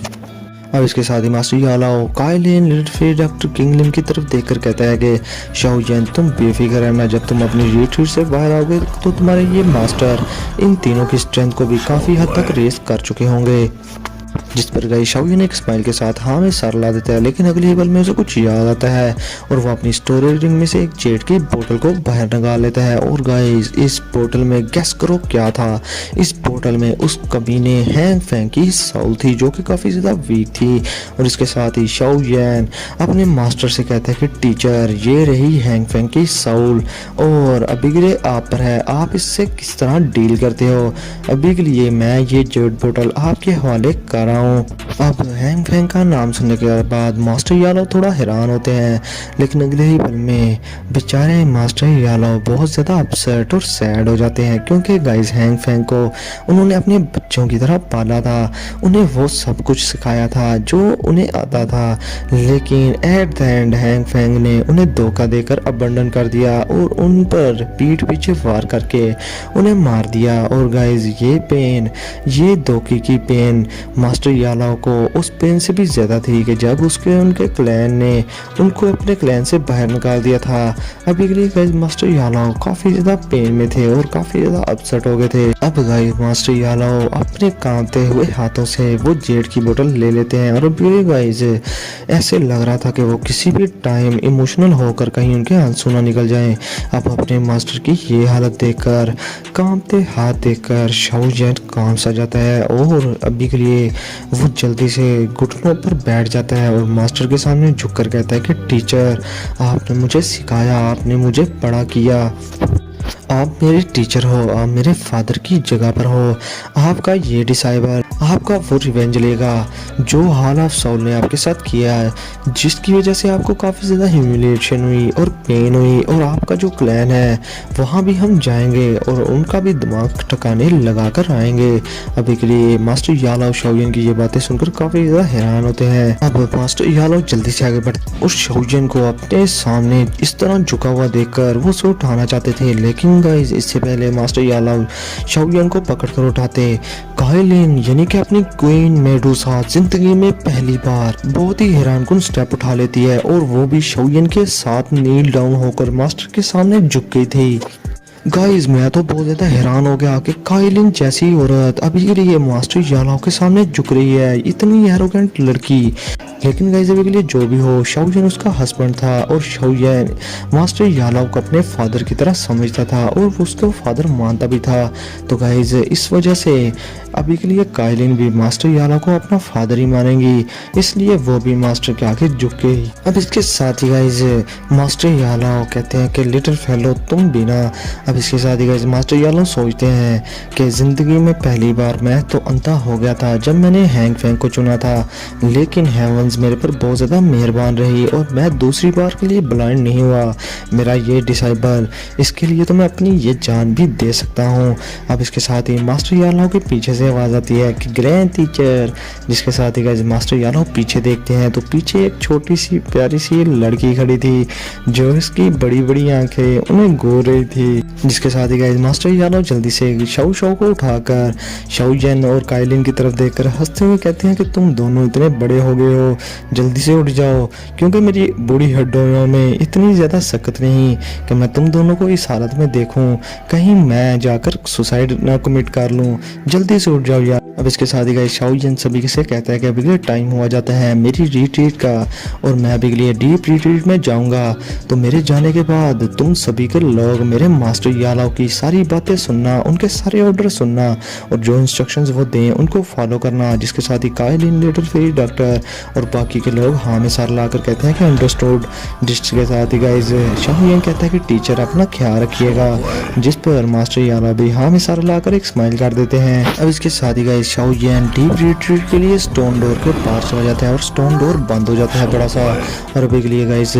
मास्टर यालाओ वहाँ से जाते हुए कहते हैं कि चलो अब यहाँ से चलते हैं, ये रिट्रीट शाओयन की बहुत ज़्यादा लंबी होने वाली है और मैं भी जब ये वापस आएगा तो बैंक चैंग क्लास पर पहुँचा होगा, इसलिए अभी के लिए हम यहाँ से जाते हैं। जिस पर गाइस किसी को भी अभी के लिए कोई इल्म नहीं था कि ये रिट्रीट लंबी नहीं बल्कि बहुत लंबी होने वाली है, पूरे 2 साल की तो होगी ही। अब इसके साथ ही गाइस मास्टर यालो काफ़ी दिन गुजर जाते हैं, काफ़ी महीने गुजर जाते हैं और मास्टर यालो अभी भी शाओजिन का वेट कर रहे थे बाहर और उन्होंने एक्सपेक्ट नहीं था किया कि शाओजिन की रिट्रीट इतनी ज़्यादा लंबी हो जाएगी। अभी के लिए स्प्रिंग आता है, ऑटम आता है, फिर समर आता है, लेकिन शाओजिन अभी के लिए रिट्रीट से बाहर नहीं आता। तो अभी के लिए वो काफ़ी ज़्यादा परेशान भी थे और वो कहते हैं कि लेजेंड्स ने बताया था कि ये बुद्धिस्ट हार्ट किसी भी बंदे को शैंक क्लास में पहुंचाने की हिम्मत रखता है, मगर मुझे लगता है कि ये सारी बढ़ाव चढ़ाकर बातें ही की हुई हैं लेजेंड्स ने। अभी के लिए ऐसा कुछ भी नहीं हुआ है, क्योंकि अगर ऐसा होता तो शाओजिन अभी के लिए रिट्रीट से बाहर आ चुका होता। इसके साथ ही गाइस बहुत सारे एक्सपर्ट्स ने अभी के लिए फाइलिंग स्टार पवेलियन को भी ज्वाइन कर लिया था, वो भी गाइस बुद्धिस्ट सीट के लालच में। और अभी के लिए गाइस वो मास्टर यालो पर काफ़ी ज़्यादा ट्रस्ट करते थे और उनकी स्ट्रेंथ काफ़ी ज़्यादा बढ़ चुकी थी। फाइलिंग स्टार पवेलियन बहुत ज़्यादा स्ट्रॉन्ग हो चुकी थी और अभी के लिए गाइस फाइलिंग स्टार पवेलियन की स्ट्रेंथ प्रोफाउंड स्काई सेक्ट जितनी ही थी और प्रोफाउंड स्काई सेक्ट को अच्छी खासी टक्कर देने की काबिल थी। और फाइलिंग स्टार पवेलियन की टेरिटरीज भी बहुत हद तक फैल चुकी थी और सीधा प्रोफाउंड स्काई सेक्ट की टेरिटरी से जाकर अभी के लिए मिल रही थी गाइस। और ऐसा था कि कभी भी वार वहां पर इरप्ट हो सकती है। अब गाइस इसी वजह से प्रोफाउंड स्काई सेक्ट ने अभी के लिए अलायंस बना लिया था ice river valley, lightning pavilion और सेंट्रल प्लेन्स की बाकी जाने माने सेक्ट के साथ मिलकर एक बड़ा सा अलायंस बनाया था, जिसका नाम दिया था इन्होंने प्रोफाउंड रिवर अलायंस। और गाइस अभी के लिए इन्होंने फाइलिंग स्टार पवेलियन के साथ जंग छेड़ दी थी एक तरह से। गाइस मास्टर यालो ने इस चीज पर पैनिक का भी कोई असर नहीं दिए थे और अब मास्टर यालो को घंटा फर्क नहीं पड़ता, क्योंकि उन्हें पता है कि उनकी टेरिटरी बहुत ज्यादा बढ़ गई है और तो उनकी स्ट्रेंथ तो बढ़ी हुई है, इसको आजमाने का टाइम आ चुका है। और अभी के गाइस उन्होंने एक अलाइट ग्रुप को भी थोड़ा सा मुनज़्ज़म किया था और उसकी पावर को भी किसी ना किसी टाइम चेक करेंगे ये लोग जब अटैक करेंगे एनिमी पर। इसके साथ ही गाइस फाइलिंग स्टार पवेलियन के एल्डर्स ने अभी के लिए बहुत सारे वर्म हाउस को क्रिएट कर दिया था जो कि उनको बाकी की सिटी से कनेक्ट करता था और इस वजह से गाइस वो जो प्रोफाउंड रिवर अलायंस बना हुआ था इन लोगों ने मिलकर उनको अच्छी खासी टक्कर दी थी और बहुत बड़ा नुकसान पहुंचा दिया था। गाइस प्रोफाउंड स्काई सेक्ट भी पीछे हट गया था, क्योंकि उन्हें पता था कि फाइलिंग स्टार पवेलियन कोई कच्ची हड्डी नहीं है जिसको वो चुबा जाएंगे, ये हड्डी उनके गले का कांटा भी बन सकती है। इसलिए गाइस वो ब्लडी बैटल से बचने के लिए पीछे हट रहे थे अभी के लिए। और इस वजह से गाइस फाइलिंग स्टार पवेलियन के पूरे सेंट्रल प्लेन्स में चर्चे होना शुरू हो जाते हैं कि profound sky sect, ice river valley और बाकी के सेक्ट को एक साथ फाइलिंग स्टार पवेलियन ने अकेले नहीं हरा दिया और पीछे धकेल दिया। और अभी के लिए गाइस फाइलिंग स्टार पवेलियन की इतनी ज्यादा रेपुटेशन सुनने के बाद प्रोफाउंड स्काई सेक्ट और प्रोफाउंड रिवर अलायंस बहुत ही ज्यादा तप गए थे और पागल हो गए थे। उन्होंने फाइलिंग स्टार पवेलियन की कुछ टेरिटरीज पे कब्जा तो कर लिया था, लेकिन गाइस इस वजह से फाइलिंग स्टार पवेलियन की रेपुटेशन बहुत ही ज्यादा हाई हो गई थी। अब गाइस पूरे सेंट्रल प्लेन्स में काफी ज्यादा देर तक अभी के लिए पीस रहता है और ऐसे लग रहा था कि जैसे कहीं पर कोई जंग हो ही नहीं रही। और वहां पर गाइस तूफान से आने की से पहले की खामोशी छाई थी, लेकिन एक दिन गू क्लैन के बड़े बड़े एक्सपर्ट्स और बाकी के एंशिएंट क्लैंस के बड़े बड़े एक्सपर्ट्स ने फाइंड आउट किया कि वो जो लिंक क्लैन था, गाइस आप लोगों को याद होगा कि हेवनली टॉम के अंदर लिंक क्लैन के मेंबर्स नहीं थे आए और अभी तब के टाइम ये बात हर तरफ फैल गई थी कि लिंक क्लैन का रिलम शट हो गया है, यानी कि बंद हो गया है और शायद उन्होंने खुद को छुपा लिया है कहीं पर। लेकिन गाइस अभी के लिए स्ट्रॉन्ग एक्सपर्ट्स ने यह पता लगाया कि अभी के लिए लिंक क्लैन का जो रिलम है दोबारा से ओपन हो गया है और लिंक क्लैन का जो रिलम था जब ये लोग अंदर एंटर हुए तो वो रिलम बिल्कुल गू क्लैन की तरह था, लेकिन वो एम्प्टी था, वहां पर कोई भी लोग नहीं मौजूद थे, लिंक क्लैन का कोई एक मेंबर भी नहीं था वहां पर। ऐसे लग रहा था कि जैसे सारे के सारे लिंक क्लैन के लोग हवा में ही कहीं गायब हो गए हों। और गाइस अभी के लिए मैं आप लोगों को बता दूं कि ये जो लिंक क्लैन था ये एक एंशिएंट क्लैन था और तो और लिंक क्लैन में बहुत सारे स्ट्रॉन्ग लोग भी मौजूद थे और उनके डिसेंडेंट सिटीजन्स उनकी तादाद मिलियंस में थी। भला इस तरह से ये सारे लोग कहां पर गायब हो सकते हैं, ये किसकी हरकत हो सकती है। और अभी के लिए गाइस बाकी के एंशिएंट क्लैंस भी अपने स्ट्रॉन्ग एक्सपर्ट्स को डिस्पैच कर देते हैं सारी इंक्वायरी करने के लिए, मगर वो सारे अपनी ताकत का यूज करने के बाद भी एक सिंगल मेंबर को भी फाइंड आउट नहीं कर पाते उस लिंक क्लैन के अंदर। और वो लिंक रिलम अभी के लिए पूरे का पूरा एम्प्टी था। अब गाइस अभी के लिए मैं आप लोगों को बता दूं कि ये लिंक क्लैन बहुत ही देर पहले ही वैनिश हो चुका था, यानी कि किसी ने इसको रातों रात ही डिस्ट्रॉय कर दिया हुआ था। और अभी के लिए गाइस मैं आप लोगों को बता दूं लिंक क्लैन पिछले हजारों सालों से डिक्लाइन होने की कगार पर था, मगर अभी भी उसमें बहुत सारे स्ट्रॉन्ग इंडिविजुअल्स थे जिसकी वजह से वो एक एंशिएंट और सुपर फैक्शन थी। इवन के गो क्लैन के लोग भी अभी भी उनको भी काफी ज्यादा दिक्कत होती इस ग्रीन क्लैन को पूरी तरह से खत्म करने में। लेकिन इसको खत्म किया किसने, सवाल तो ये था। अब गाइज इस सारे मामले के पीछे सारे के सारे एंशिएंट क्लैंस एक दूसरे पर ही उंगलियां उठा रहे थे और उन्हें अभी के लिए यकीन नहीं था आ रहा कि इसे इस हरकत ये वाली हरकत की किसने है, क्योंकि गाइज अभी के लिए सारे के सारे एंशिएंट क्लैंस वक्ती तौर पर ही किसी सर्कमस्टांस में ही अपने एक दूसरे के दोस्त बनते थे, लेकिन ज़्यादातर ये एक दूसरे से फड्डेबाजी किया करते थे। और इस सारी फड्डेबाजियों की जो जड़ थी वो थी तौशी एंशिएंट गार्डजेड। आप लोगों को तो पता ही है कि सारे सारे एंशिएंट क्लैन इसी के पीछे ही पड़े हुए हैं। अब इसके साथ ही गाइस बाकी सभी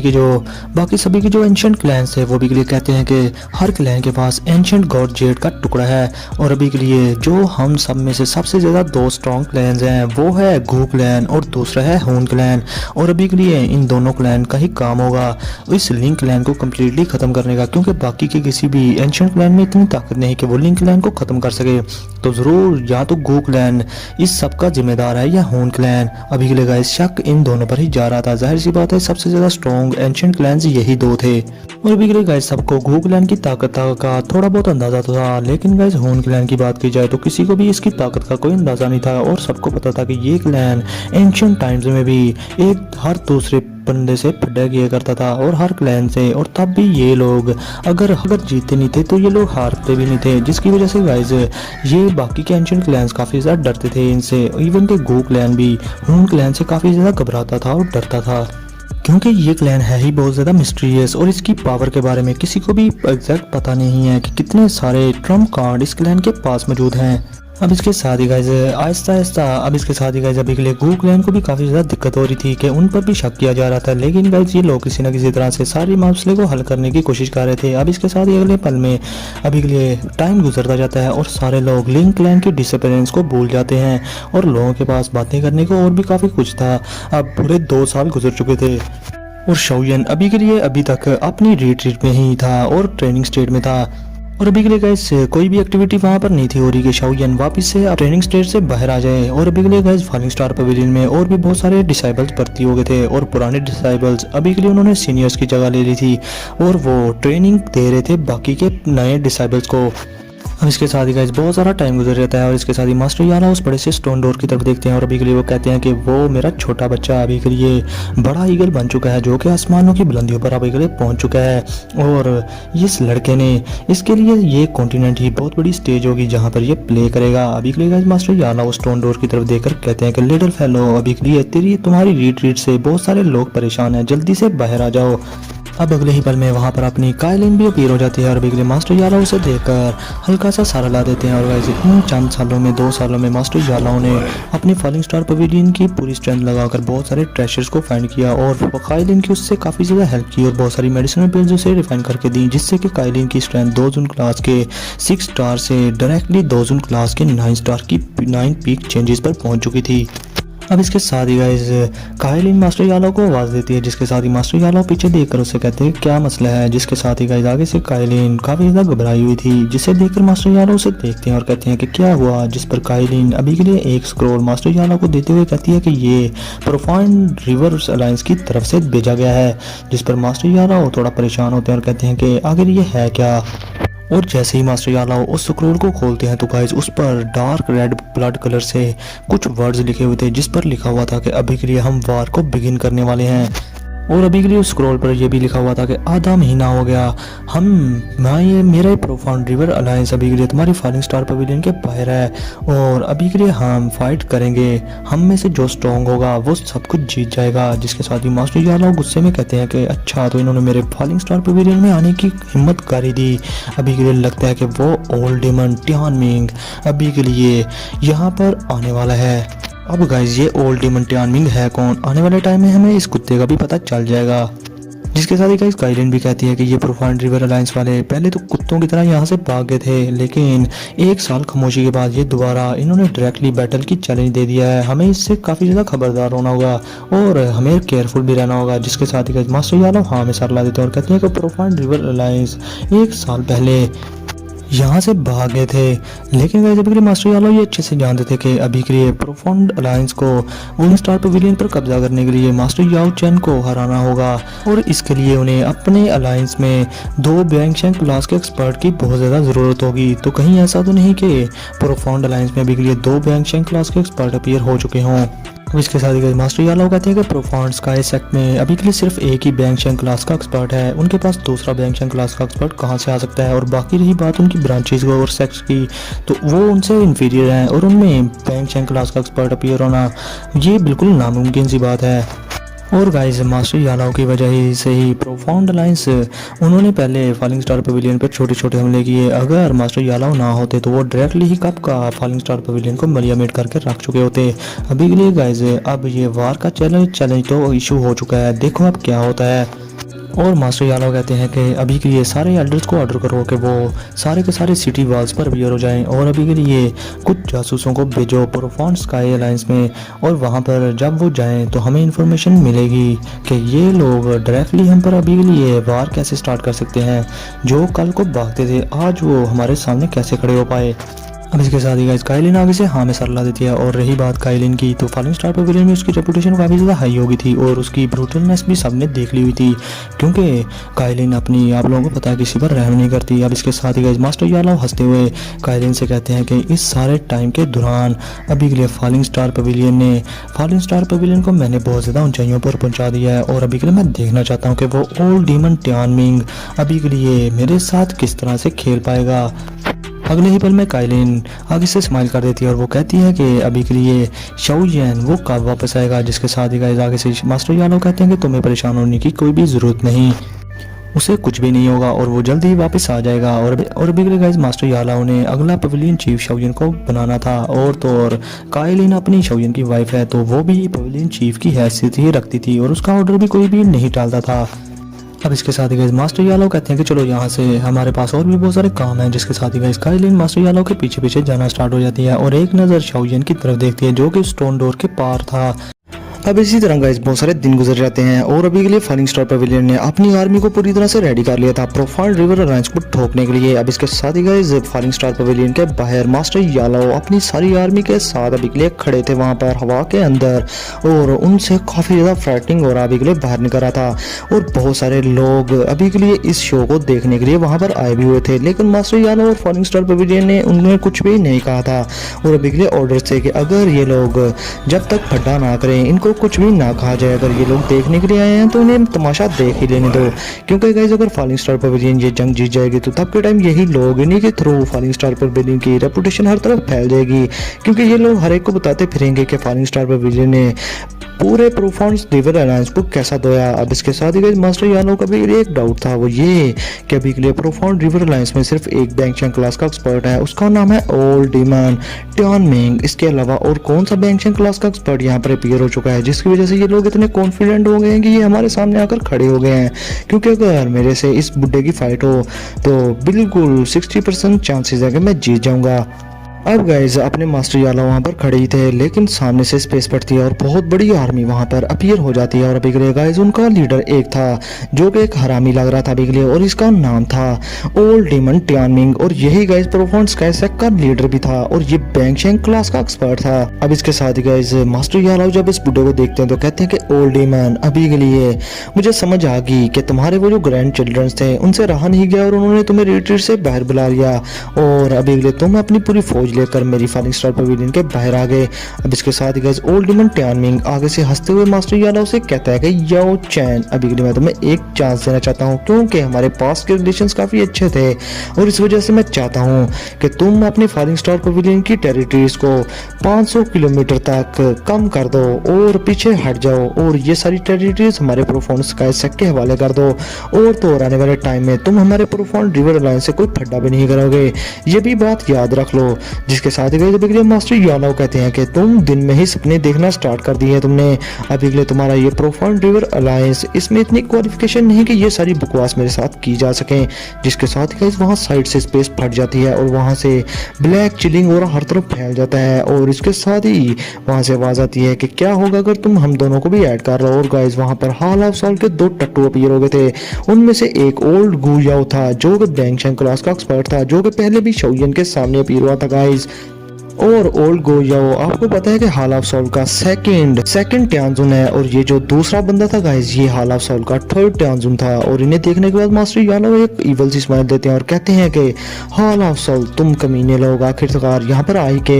तभी तो मैं जानूं कि ये जो कमीना है ये इतना ज्यादा कॉन्फिडेंट कैसे हो सकता है। ये जरूर तुम लोगों का हाथ था जिस वजह से ये इतना बड़ा था। जिसके साथ गाइस लिटिल फेरी डॉक्टर भी काफी ज्यादा हैरान होते हैं और कहती है कि अभी ये तो 2 बैंग शेंग क्लास के एक्सपर्ट्स हैं और टियानमिंग को डालकर पूरे 3 बैंग शेंग क्लास के एक्सपर्ट हो जाएंगे। अब इसके साथ ही गाइस ओल्ड डीमन टियानमिंग कहता है कि याओ चैन अभी के लिए हम 3 बैंग शेंग क्लास के एक्सपर्ट्स हैं तो तुम्हारे लिए बिल्कुल भी कुछ चांस नहीं बचने का और जीतने का। बेहतर ये होगा कि तुम अभी के लिए सबमिट कर दो और जैसा मैंने कहा वैसा करो। जिसके साथ ही गाइस अभी के लिए अपने मास्टर यालो बड़े एटीट्यूड से कहते हैं कि सॉरी मगर मैं तुम्हारी तरह किसी का कुत्ता नहीं बनना चाहता और ना ही मैं किसी का ऑर्डर फॉलो करता हूँ। अब इसके साथ ही गाइस मास्टर यालो वार स्टार्ट कर देते हैं और कहते हैं कि फॉलिंग स्टार पवेलियन अभी के लिए मेरे ऑर्डर सुनो। अभी के लिए हम सब मिलकर अपनी डेथ तक लड़ेंगे और आज जो भी मारा जाएगा वो ऑनरेबल तरीके से मारा जाएगा। यहाँ पर अभी के लिए कोई भी पीछे नहीं हटेगा। जिसके साथ ही गाइस अभी के लिए वो जो हाल ऑफ सोल का थर्ड ट्यानजुन था वो कहते हैं कि मैं बाकियों को संभालता हूँ, तुम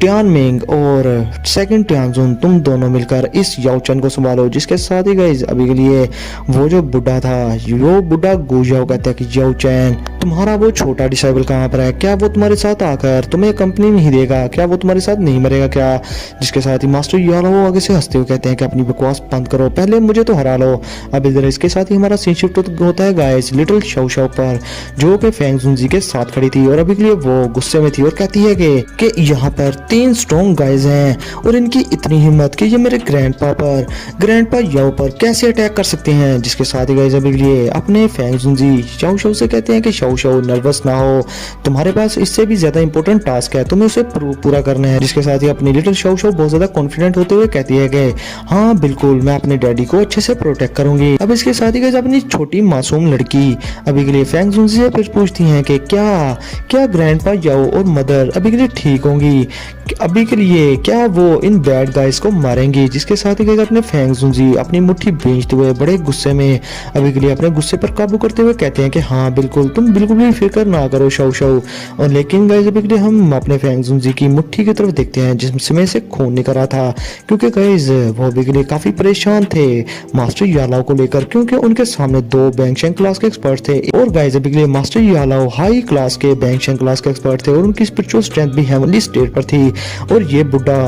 गू याओ ये समझता था कि अगर ये अकेला मास्टर यालो से लड़े तो मास्टर यालो इसे मिट्टी का ढेर बना देंगे। लेकिन अभी के लिए वो कॉन्फिडेंट था कि वो उसके साथ टियानमिंग है और ये दोनों मिलकर मास्टर यालो को टक्कर अच्छे से दे सकते हैं और उसे हरा भी सकते हैं। अब इसके साथ ही गाइज ओल्ड घोस्ट गू याओ कहता है कि याओ चैन तुम बहुत ज्यादा एरोगेंट हो और तुम्हें क्या लगता है कि तुम हम दोनों को अकेले ही हरा सकते हो। मगर गाइज अपने मास्टर यालो कुछ भी नहीं सुनते और वो अपना और हर तरफ अनलिश कर देते हैं और ये और बहुत ही ज्यादा स्ट्रॉन्ग था। और ये देखने के बाद ओल्ड घोस्ट गू याओ कहता है कि कमीने कहीं के और अगले ही पल में वो हंसते हुए कहता है कि तुम्हारी स्ट्रेंथ माना कि बहुत ज्यादा स्ट्रॉन्ग है और अभी भी तुम्हारी सोल स्ट्रेंथ भी हेवनली क्लास पर है मगर इसका कोई फायदा नहीं, हम दोनों जब तुम्हें पकड़ लेंगे तो हमें काफी ज्यादा फायदा होगा। अब इसके साथ ही गाइज आगे से टियानमिंग कहता है कि याओ चैन तुमने मेरा दिन ही बना दिया, आज एक हाई लेवल का बैंग शेंग क्लास का एक्सपर्ट मेरे हाथों मरने वाला है। और इसके साथ ही गाइज वो एक जोरदार अटैक मास्टर यालो पर कर देता है। दूसरी तरफ ओल्ड घोस्ट गू याओ भी उसके साथ मिलकर मास्टर यालो पर अटैक कर देता है और गाइज अभी के लिए ये टियानमिंग क्लाउड ब्रेकिंग ड्राइज का यूज कर रहा था और दूसरी तरफ गू याओ अंडरवर्ल्ड घोस्ट क्लॉ का यूज कर रहा था और ये अटैक बहुत ज्यादा स्ट्रॉन्ग थे और मास्टर यालो अकेले ही इनको रोक रहे थे। लेकिन गाइज अभी के लिए नॉवल में तो यही बात रही, मांगा के अंदर हम देखते हैं कि मास्टर यालो अपने क्लैन का टैटू एक्टिवेट कर लेते हैं और उनकी स्ट्रेंथ काफी हद तक सोर हो जाती है और अभी के लिए गाइज स्ट्रेंथ के आगे इन दोनों बुड्ढों का अटैक खाली जाता है और वहां पर हर तरफ डिस्ट्रक्शन मच जाती है। मगर अभी के लिए ये लोग कुछ भी नहीं बिगाड़ पाते मास्टर यालो का और फेंग जुनजी मास्टर यालो का क्लैन टैटू देखकर बहुत ज्यादा हैरान होते हैं क्योंकि मास्टर यालो की बॉडी के अंदर जो डाउडी ब्लड लाइन थी उनके क्लैन की वो बहुत ही ज्यादा वीक थी। यह कैसे मास्टर यालो ने अपने क्लैन का टैटू एक्टिवेट कर दिया, अभी के लिए फेंग जुनजी को इस चीज की समझ नहीं थी आ रही। अब दूसरी तरफ देखते हैं हम गाइस उस थर्ड टियानजुन को जो कभी के लिए काइलिन के साथ फाइट कर रहा था और काइलिन अभी के लिए guys heavens felling python position में कन्वर्ट हो चुकी थी, मगर उस टियानजुन का एक अटैक काइलिन को दूर फेंक देता है और काइलिन के स्किन के ऊपर जितने भी हार्ट स्केल्स थे वो भी टूट जाते हैं और वो भी काफी ज्यादा इंजर्ड हो गई थी और मुंह से खून निकाल रही थी। दूसरी तरफ अपनी लिटिल फेरी डॉक्टर अपनी एक खतरनाक टेक्निक का यूज करती है और वो थी गाइज पॉइजनस बॉडी कोरियन। और अभी गाइज इस टेक्निक की वजह से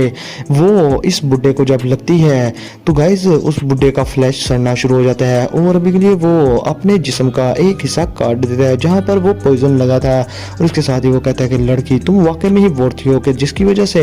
मुझे अपना गोश्त काटना पड़ा। अब इसके साथ ही गाइज अभी के लिए वो एक अटैक में ही लिटिल फेरी डॉक्टर को भी इंजर कर देता है। दूसरी तरफ किंगलिन उसके सामने अपीयर हो जाती है अपने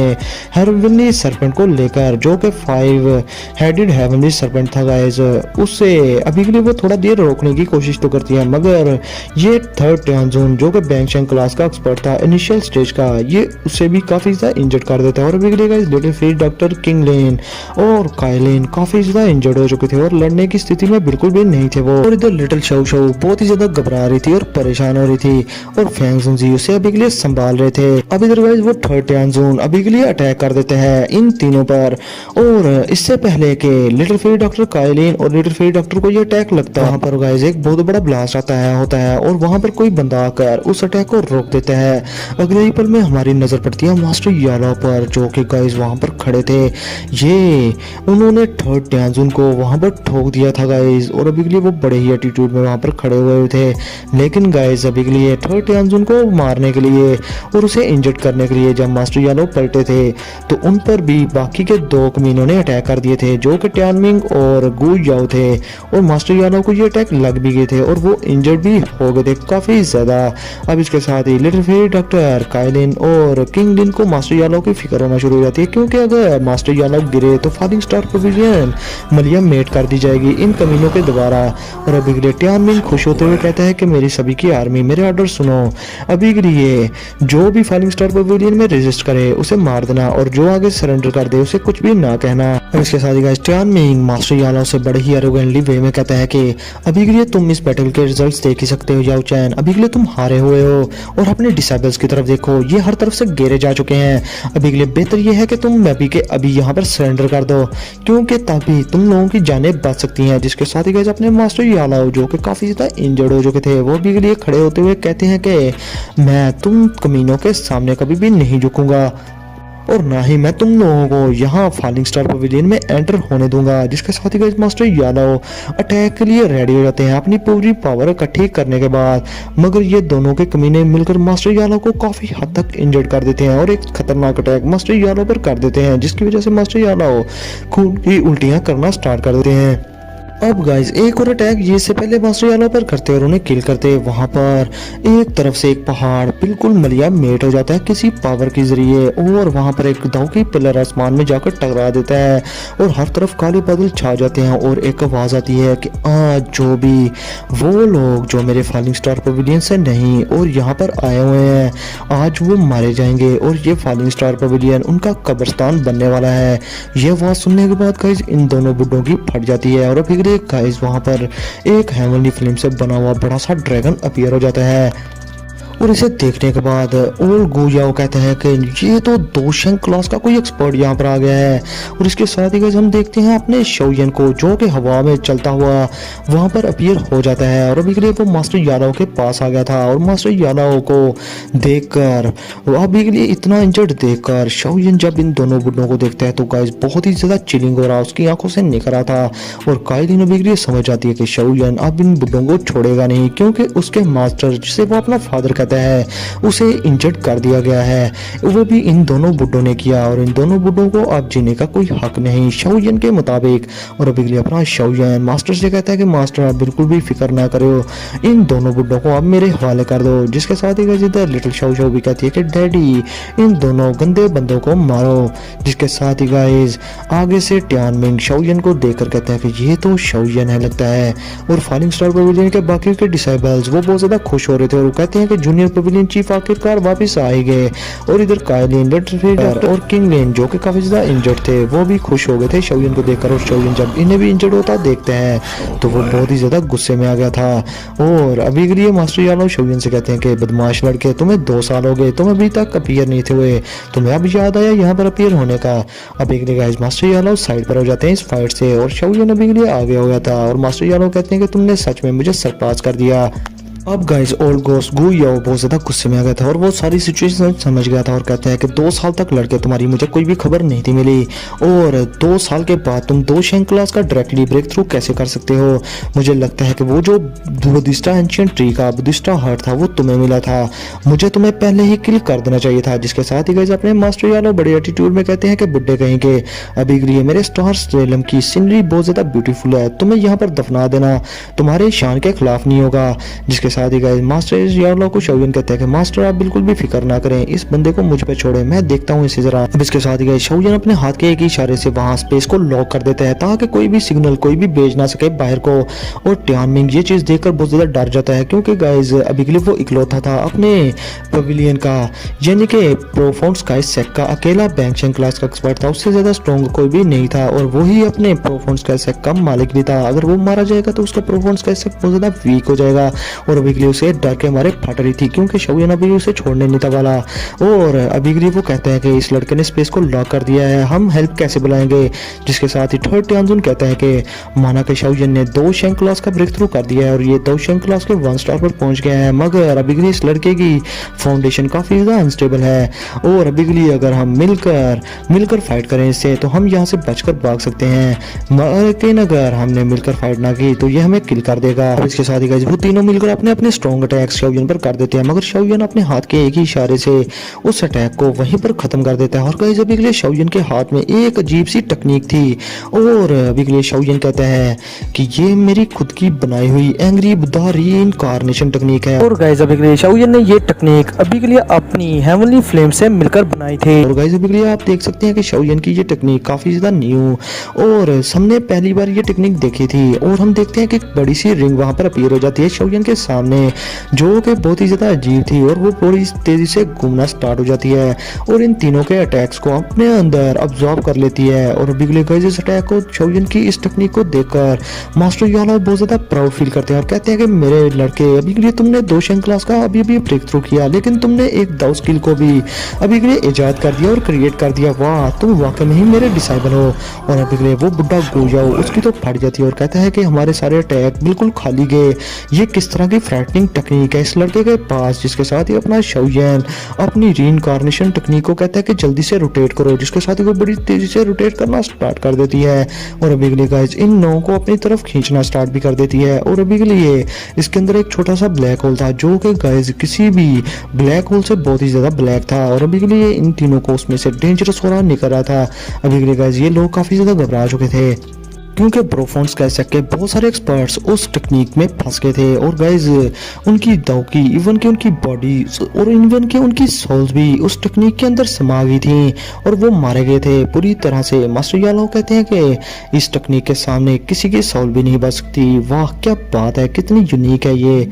और अपने फॉलिंग स्टार पवेलियन के सभी के डिसाइबल्स बहुत ज्यादा तारीफें कर रहे होते हैं अपने शाओयन की। अब इसके साथ ही गाइस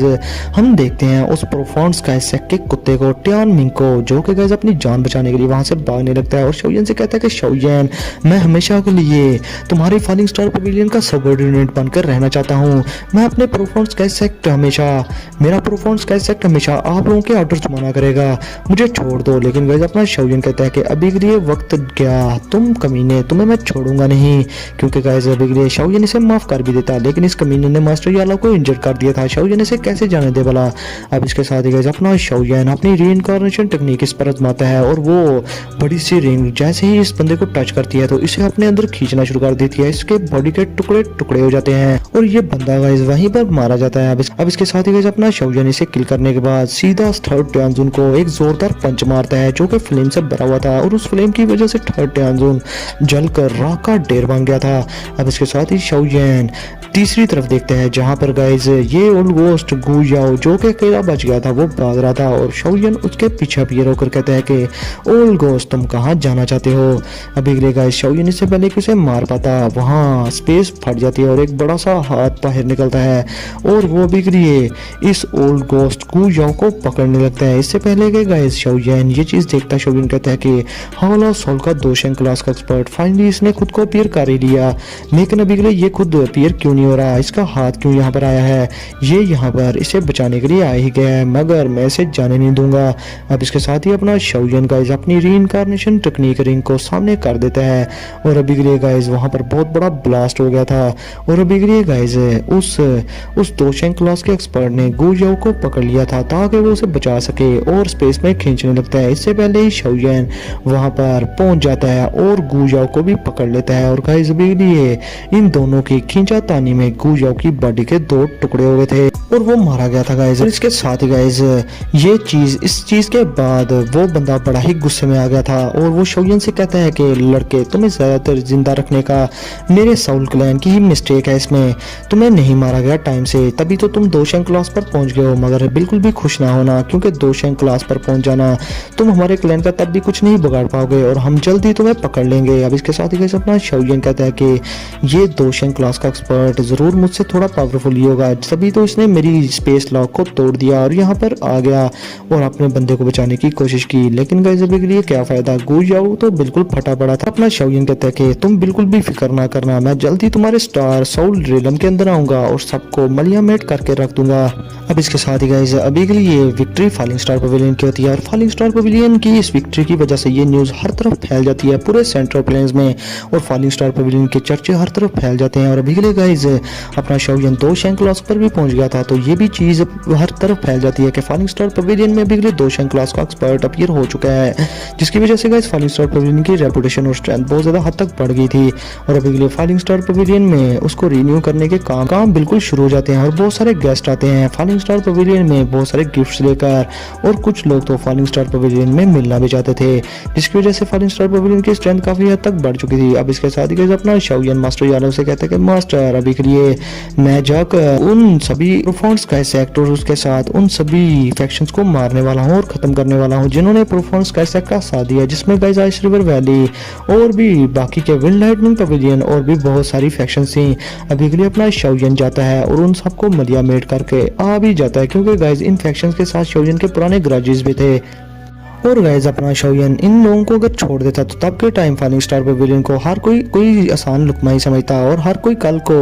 अटैक करने के लिए दौड़ा चला था यहाँ पर। इसलिए गाइस शाओयन ने यही समझा कि इन लोगों को मैं ठोक देता हूँ ताकि बाकी सभी की जो फैक्शंस है वो डरती नहीं है फॉलिंग स्टार पवेलियन से। मास्टर अब इसके साथ ही गाइस वापसी पर शाओयन मास्टर यादव से कहते हैं कि मास्टर मैंने इन सबको ठोक दिया, जिसके साथ ही मास्टर यादव बहुत ज्यादा खुश भी होते हैं, लेकिन इसके साथ ही शाओयन कहता है कि मास्टर अभी के लिए परफॉर्मेंस का एलायंस की जो एग्जाम्पल है मैं उसको फॉलो करना चाहता हूँ और एक अलायंस अभी के लिए बनाना चाहता हूँ। और गाइस अभी के लिए शाओयन कहता है क्योंकि हॉल ऑफ सोल वाले बहुत ज्यादा डेंजरस और बहुत ज्यादा स्ट्रॉन्ग है, इवन कि मैं दोशेंग क्लास पर पहुंच गया हूँ तो तब भी उनके पास बहुत सारे एक्सपर्ट होंगे तो हमारी स्ट्रेंथ इनफ नहीं है, हम क्यों ना बाकी की फैक्शंस के साथ मिल जाएं जो हॉल ऑफ सोल को पसंद नहीं करते और तब के टाइम हम मिलकर एक बड़ा सा अलायंस बना लेते हैं जिससे कि हॉल ऑफ सोल वाले भी डरेंगे। तब के टाइम हॉल ऑफ सोल वाले हमसे पंगा लेने से पहले 1000 बार सोचेंगे। जिसके साथ ही गाइस आगे से फैंग सुनजी कहते हैं कि शाओयन बिल्कुल ठीक कर रहा है, हमें एक अलायंस बना लेना चाहिए। अब इसके साथ ही गाइस अपना शो मास्टर यादव कहते हैं कि इस पूरे दाउकी कॉन्टिनेंट में बहुत ही कम फैक्शन ऐसी हैं जो कि हॉल ऑफ सोल को अच्छे से टक्कर दे सकती हैं।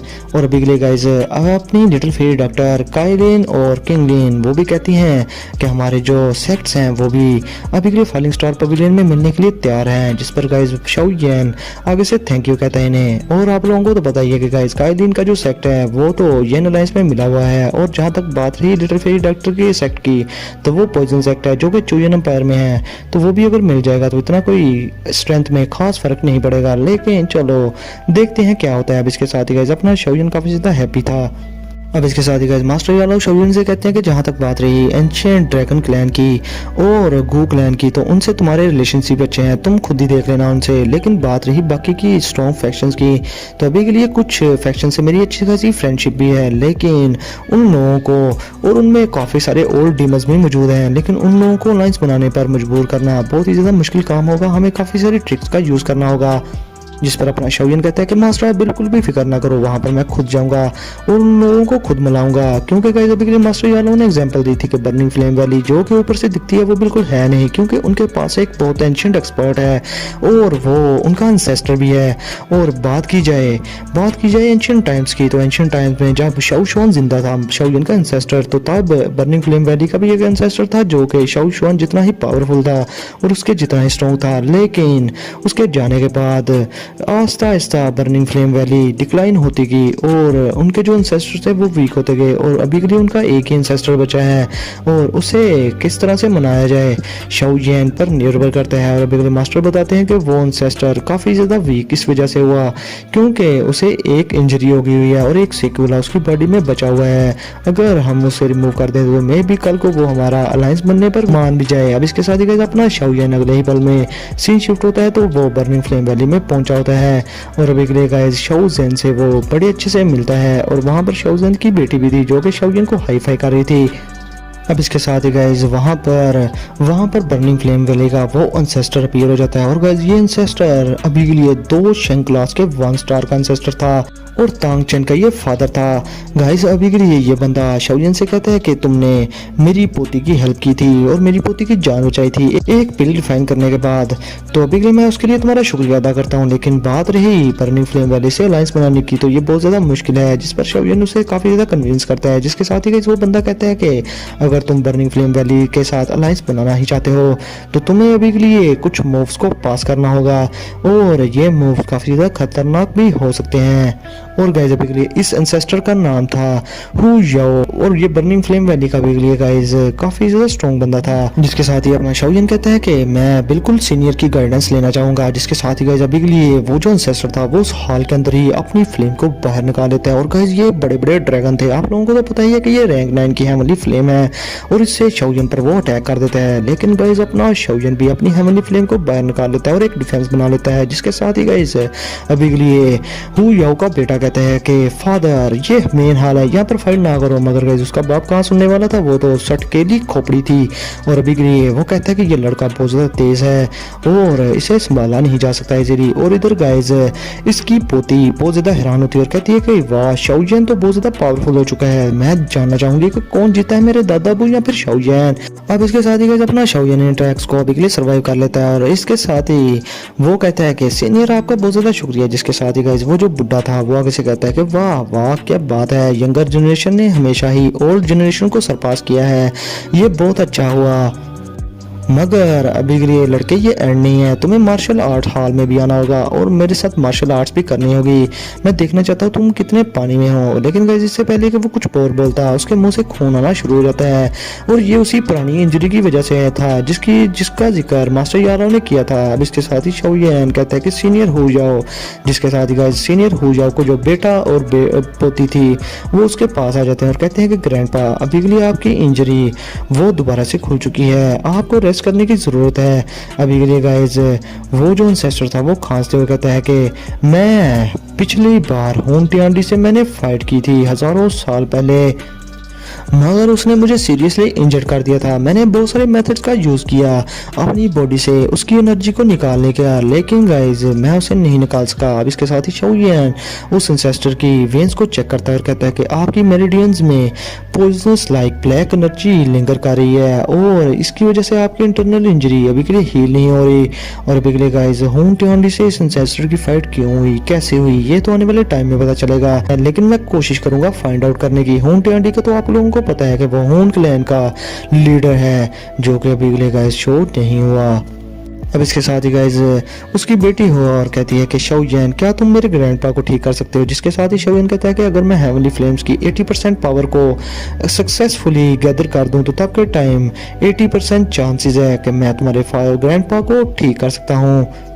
अब इसके साथ ही ये बात सुनने के बाद वो जो सीनियर हो जाओ था वो कहता है कि लड़के अभी के लिए तुम्हारा क्या मतलब है, क्या तुम इस कंडीशन पर मुझे ठीक करना चाहते हो कि मैं बाद में तुम्हारे साथ अलायंस बना लूं। जिसके साथ ही शाओजिन कहता है कि ऐसा बिल्कुल भी नहीं है, अलायंस बनाना एक डिफरेंट मैटर है, मेरे लिए लोगों की जान बचाना पहले आता है। मैं शाओजिन अपने दोस्तों को मुसीबत में कभी भी नहीं दे सकता और हमेशा ही उनकी हेल्प करने के लिए तैयार रहता हूँ। जिसके साथ ही गाइस अभी के लिए इस बुड्ढे को शाओजिन का ये एटीट्यूड बहुत ही ज्यादा अच्छा लगता है और शाओजिन तो उसकी आंखों का तारा बन गया था और वो कहता है कि बहुत अच्छे लड़के, अभी के लिए मेरी बर्निंग फ्लेम वैली लाजमी तुम्हारी फॉलिंग स्टार पवेलियन के साथ अच्छा अलायंस बना ही लेगी। जिसके साथ ही गाइस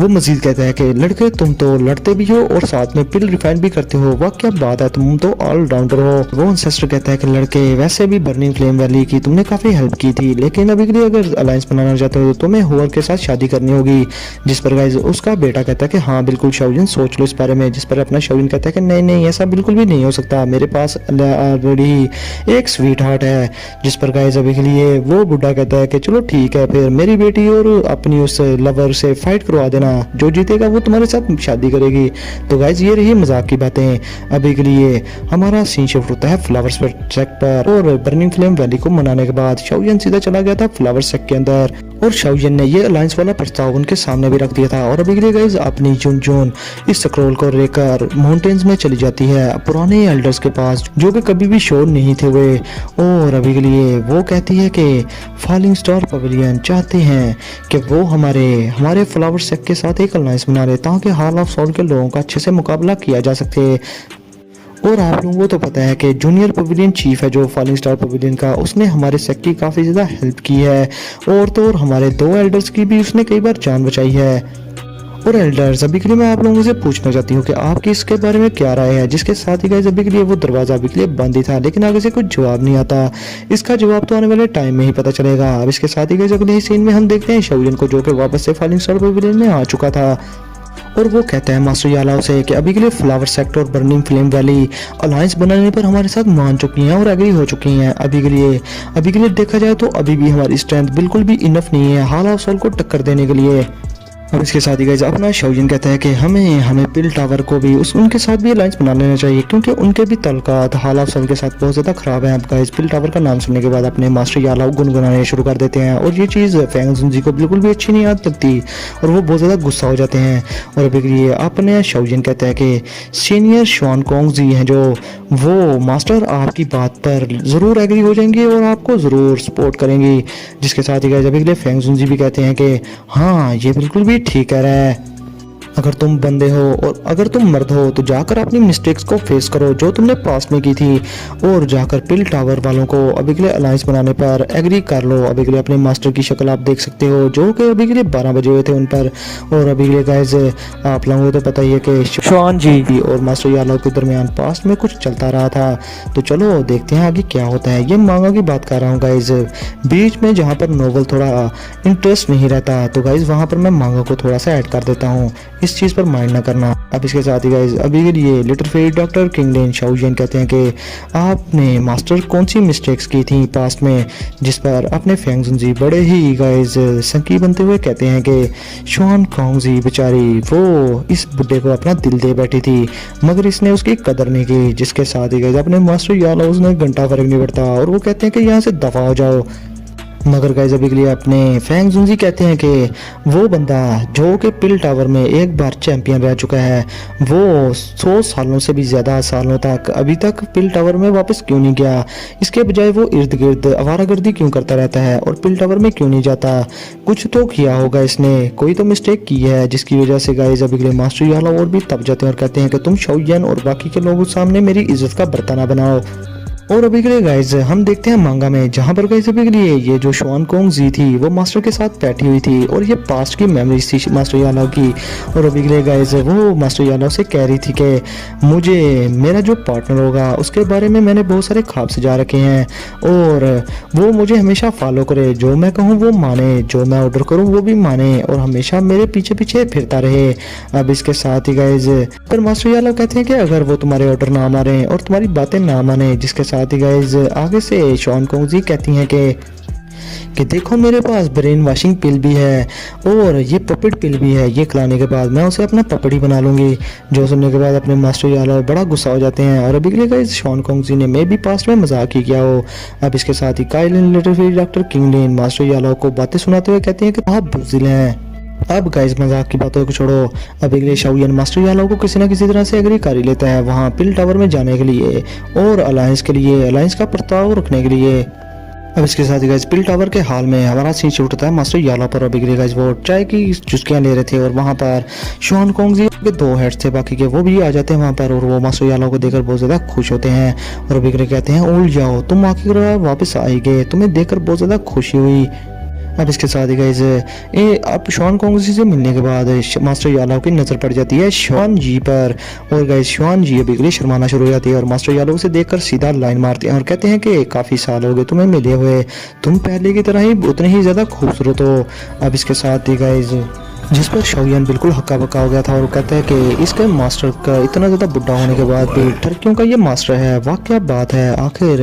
है तो मेरा मास्टर ना। गाइस शॉन कोंगजी शाओयन की तरफ देखता है और बहुत ज़्यादा हैरान होता है और कहता है कि लड़के तुम 2 क्लास पर पहुंच गए, वाह क्या बात है, या उलाओ तुम्हारा ये जो डिसाइबल है काफ़ी ज़्यादा अमेजिंग है, अगर तुम मारे जाते तो ज़रूर मैं इस लड़के को अपना डिसाइबल बना लेता। अब इसके साथ ही अपने मास्टर यालो काफ़ी ज़्यादा आगे से हैप्पी होते हैं। अब इसके साथ ही गाइस शॉन कोंगजी पूछता है कि तुम लोग यहाँ पर बिना मकसद के आ नहीं सकते, चलो बताओ यहाँ पर क्या मसला हुआ है जो तुम लोग यहाँ पर आए हो। जिसके साथ ही गाइस आगे से मास्टर याला उसे कहते हैं कि हम यहाँ पर इसलिए हैं ताकि हम अलायंस बना सकें और अभी के लिए तुम्हें पता है कि हाल ऑफ सॉल्व वालों के मसले बढ़ते ही जा रहे हैं, हमें उन लोगों को काबू करने में के लिए कुछ ना कुछ तो करना ही होगा। जिसके साथ ही शॉन कोंगजी बहुत ज़्यादा हैरान और परेशान हो जाते हैं और वो कहते हैं कि ये मसला तो बहुत बड़ा है। जिसके साथ ही मास्टर यालो कहते हैं कि मैं जानता हूँ और बात रही हालात सॉल्व की तो वो बहुत ज़्यादा पावरफुल फैक्शन है, वो एक एक करके हमारी सारी फैक्शंस को मलियामेट कर देंगे और कोई भी उनसे बच नहीं पाएगा, इसलिए बेहतर है कि हम एक अलायंस बना लें और उन लोगों का अच्छे से मुकाबला कर लें, क्या पता हम जीत जाएँ। अब इसके साथ ही वो जो शॉन जी थी वो कहती है कि अगर ये मैटर एंसेस्टर यहाँ पर होते और वो ये मैटर सुनते तो उनके एक आंसर पर ही सब कुछ हो जाना था, अगर वो हाँ कहते तो हाँ में हमारा अलायंस सच में बन जाना था, लेकिन अभी के लिए एंसेस्टर यहाँ पर नहीं है। अब गाइस मास्टर यालो काफी ज्यादा हैरान होते हैं, वो कहते हैं कि वो बुड्ढा फिर से डिसअपीयर हो गया और अभी के लिए हमें नहीं पता गाइस ये किस एंसेस्टर की बात कर रहे थे। अब इसके साथ ही गाइस शॉन कोंगजी कहते हैं कि हाँ अभी के लिए सालों हो गए एंसेस्टर को डिसअपीयर हुए, वो तो शुक्र है कि उनका स्पिरिचुअल जेट टोकन हमारे पास है और वो अभी के लिए सही सलामत है। अगर वो जेट टोकन टूट चुका होता तो इसका मतलब था कि एंसेस्टर मारे जा चुके हैं, लेकिन अभी के लिए एंसेस्टर जिंदा हैं, लेकिन कोई पता नहीं वो कहाँ पर हैं। अब शाओयन हैरान होते हुए कहते हैं कि एंसेस्टर ये आखिर है कौन। जिस पर अब शॉन कोंगजी शाओयन को बताते हैं कि हमारे ये जो एंसेस्टर हैं ये पिल टावर के फाउंडर हैं और वो हमारे पिल टावर के बहुत ही ज्यादा एक्सपीरियंस पर्सन भी हैं और उनके एग्री या ना एग्री होने पर ही इस अलायंस का भविष्य होगा और अगर वो एग्री होंगे तो तब भी हमारा पिल टावर इस अलायंस में शामिल होगा, वरना नहीं। अब इसके साथ ही गाइस ये लोग उस एंसेस्टर की एक बात बताते हैं, वो ये कि ये एंसेस्टर बहुत ज़्यादा घूमने फिरने का शौकीन है और वो उन औरतों को फाइंड करते हैं जो कि प्रेग्नेंट हो और वहाँ पर अगर कोई एक्सीडेंट हो जाए और उन औरतों के पेट में जो बच्चा हो वो मारा जाए तो ये उन बच्चों में अपनी स्पिरिचुअल स्ट्रेंथ डाल देता है और उनमें एंटर हो जाता है और एक न्यू बेबी की फॉर्म में जन्म लेता है और फिर बड़ा होता है और अपनी ज़िंदगी अच्छे से गुजारता है और जब वो बॉडी और भी ज़्यादा बूढ़ी हो जाए और मरने के करीब हो तो तब मेरे एंसेस्टर उस बॉडी को छोड़कर एक न्यू बेबी की तलाश में पड़ जाते हैं और इसी तरह ये साइकिल अभी तक चल रहा है। और अभी के लिए शाओयन बहुत ज़्यादा हैरान होता है ये सारी बातें सुनकर, वो कहता है कि ये किस तरह का एंसेस्टर है, ये तो बहुत ही ज़्यादा यूनिक ह्यूमन लग रहा है मुझे, और अभी के लिए मुझे तो लगता है कि तुम्हारा एंसेस्टर ह्यूमन ही नहीं है। शॉन कोंगजी हाँ में सर ला देता है और वो शाओयन को बताता है कि हाँ बिल्कुल ठीक है, असल में हमारा जो एंसेस्टर है वो एक मेडिसिनल पिल है। सुनकर अपना शाओयन बहुत ज़्यादा हैरान होता है और अभी के लिए गाइस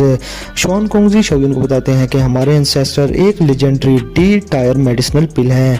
अब इसके साथ ही गाइस शाओयन ने ये सुन रखा था कि जब टायर लेवल 9 की पिल बनती है तो वो ह्यूमन की शेप ले सकती है, मगर ये तो डी टायर मेडिसिनल पिल थी, वो भी लेजेंडरी। और अभी के लिए गाइस मैं आप लोगों को एक बात और बताऊं कि ये जो डी टायर मेडिसिनल पिल थी ये बहुत ज़्यादा रेयर होती थी, इवन कि एंशिएंट टाइम्स में भी बहुत कम ही एल्केमिस्ट थे जो कि इसको बना पाते थे। आखिर इस वक्त में इसे किसने रिफाइन कर दिया। अब इसके साथ ही गाइस वो मज़ीद बताया कि वो जो एल्डर थे जिन्होंने इस टी टायर मेडिसिनल पिल को रिफ़ाइन किया था वो हमारे पिल टावर के एक एंसेस्टर थे और इस पिल को रिफ़ाइन करते करते वो मारे गए थे और उन्होंने इस पिल को रिफ़ाइन करने में बहुत सारी मेडिसिनल एफर्ट्स और बहुत सारी दूसरी एफर्ट्स दी थी और इस पिल को रिफ़ाइन करते करते वो एग्जॉस्ट भी हो चुके थे और इस वजह से वो मारे गए थे। लेकिन मरने से पहले उन्होंने अपनी स्पिरिचुअल स्ट्रेंथ इस पिल के अंदर डाल दी थी जिसकी वजह से एक अजीब सी चेंज आई और ये पिल इसमें काफ़ी ज़्यादा ट्रांसफॉर्मेशन हो गई थी इस मेडिसिनल पिल। तो गाइस अभी के लिए 2 और के वीडियो का पहला पार्ट यहीं पर होता है ख़त्म। तो अभी के लिए गाइस इसके बाद थोड़ी देर बाद ही जो 34 मिनट की वीडियो रह गई है वो भी मैं अपलोड कर दूंगा, उसे मैं थोड़ा सा रेडी कर रहा हूँ। तो फिर मिलते हैं आप लोगों से नेक्स्ट वीडियो में, तब तक के लिए अपना और अपने प्यारों का बहुत सारा ख्याल रखें।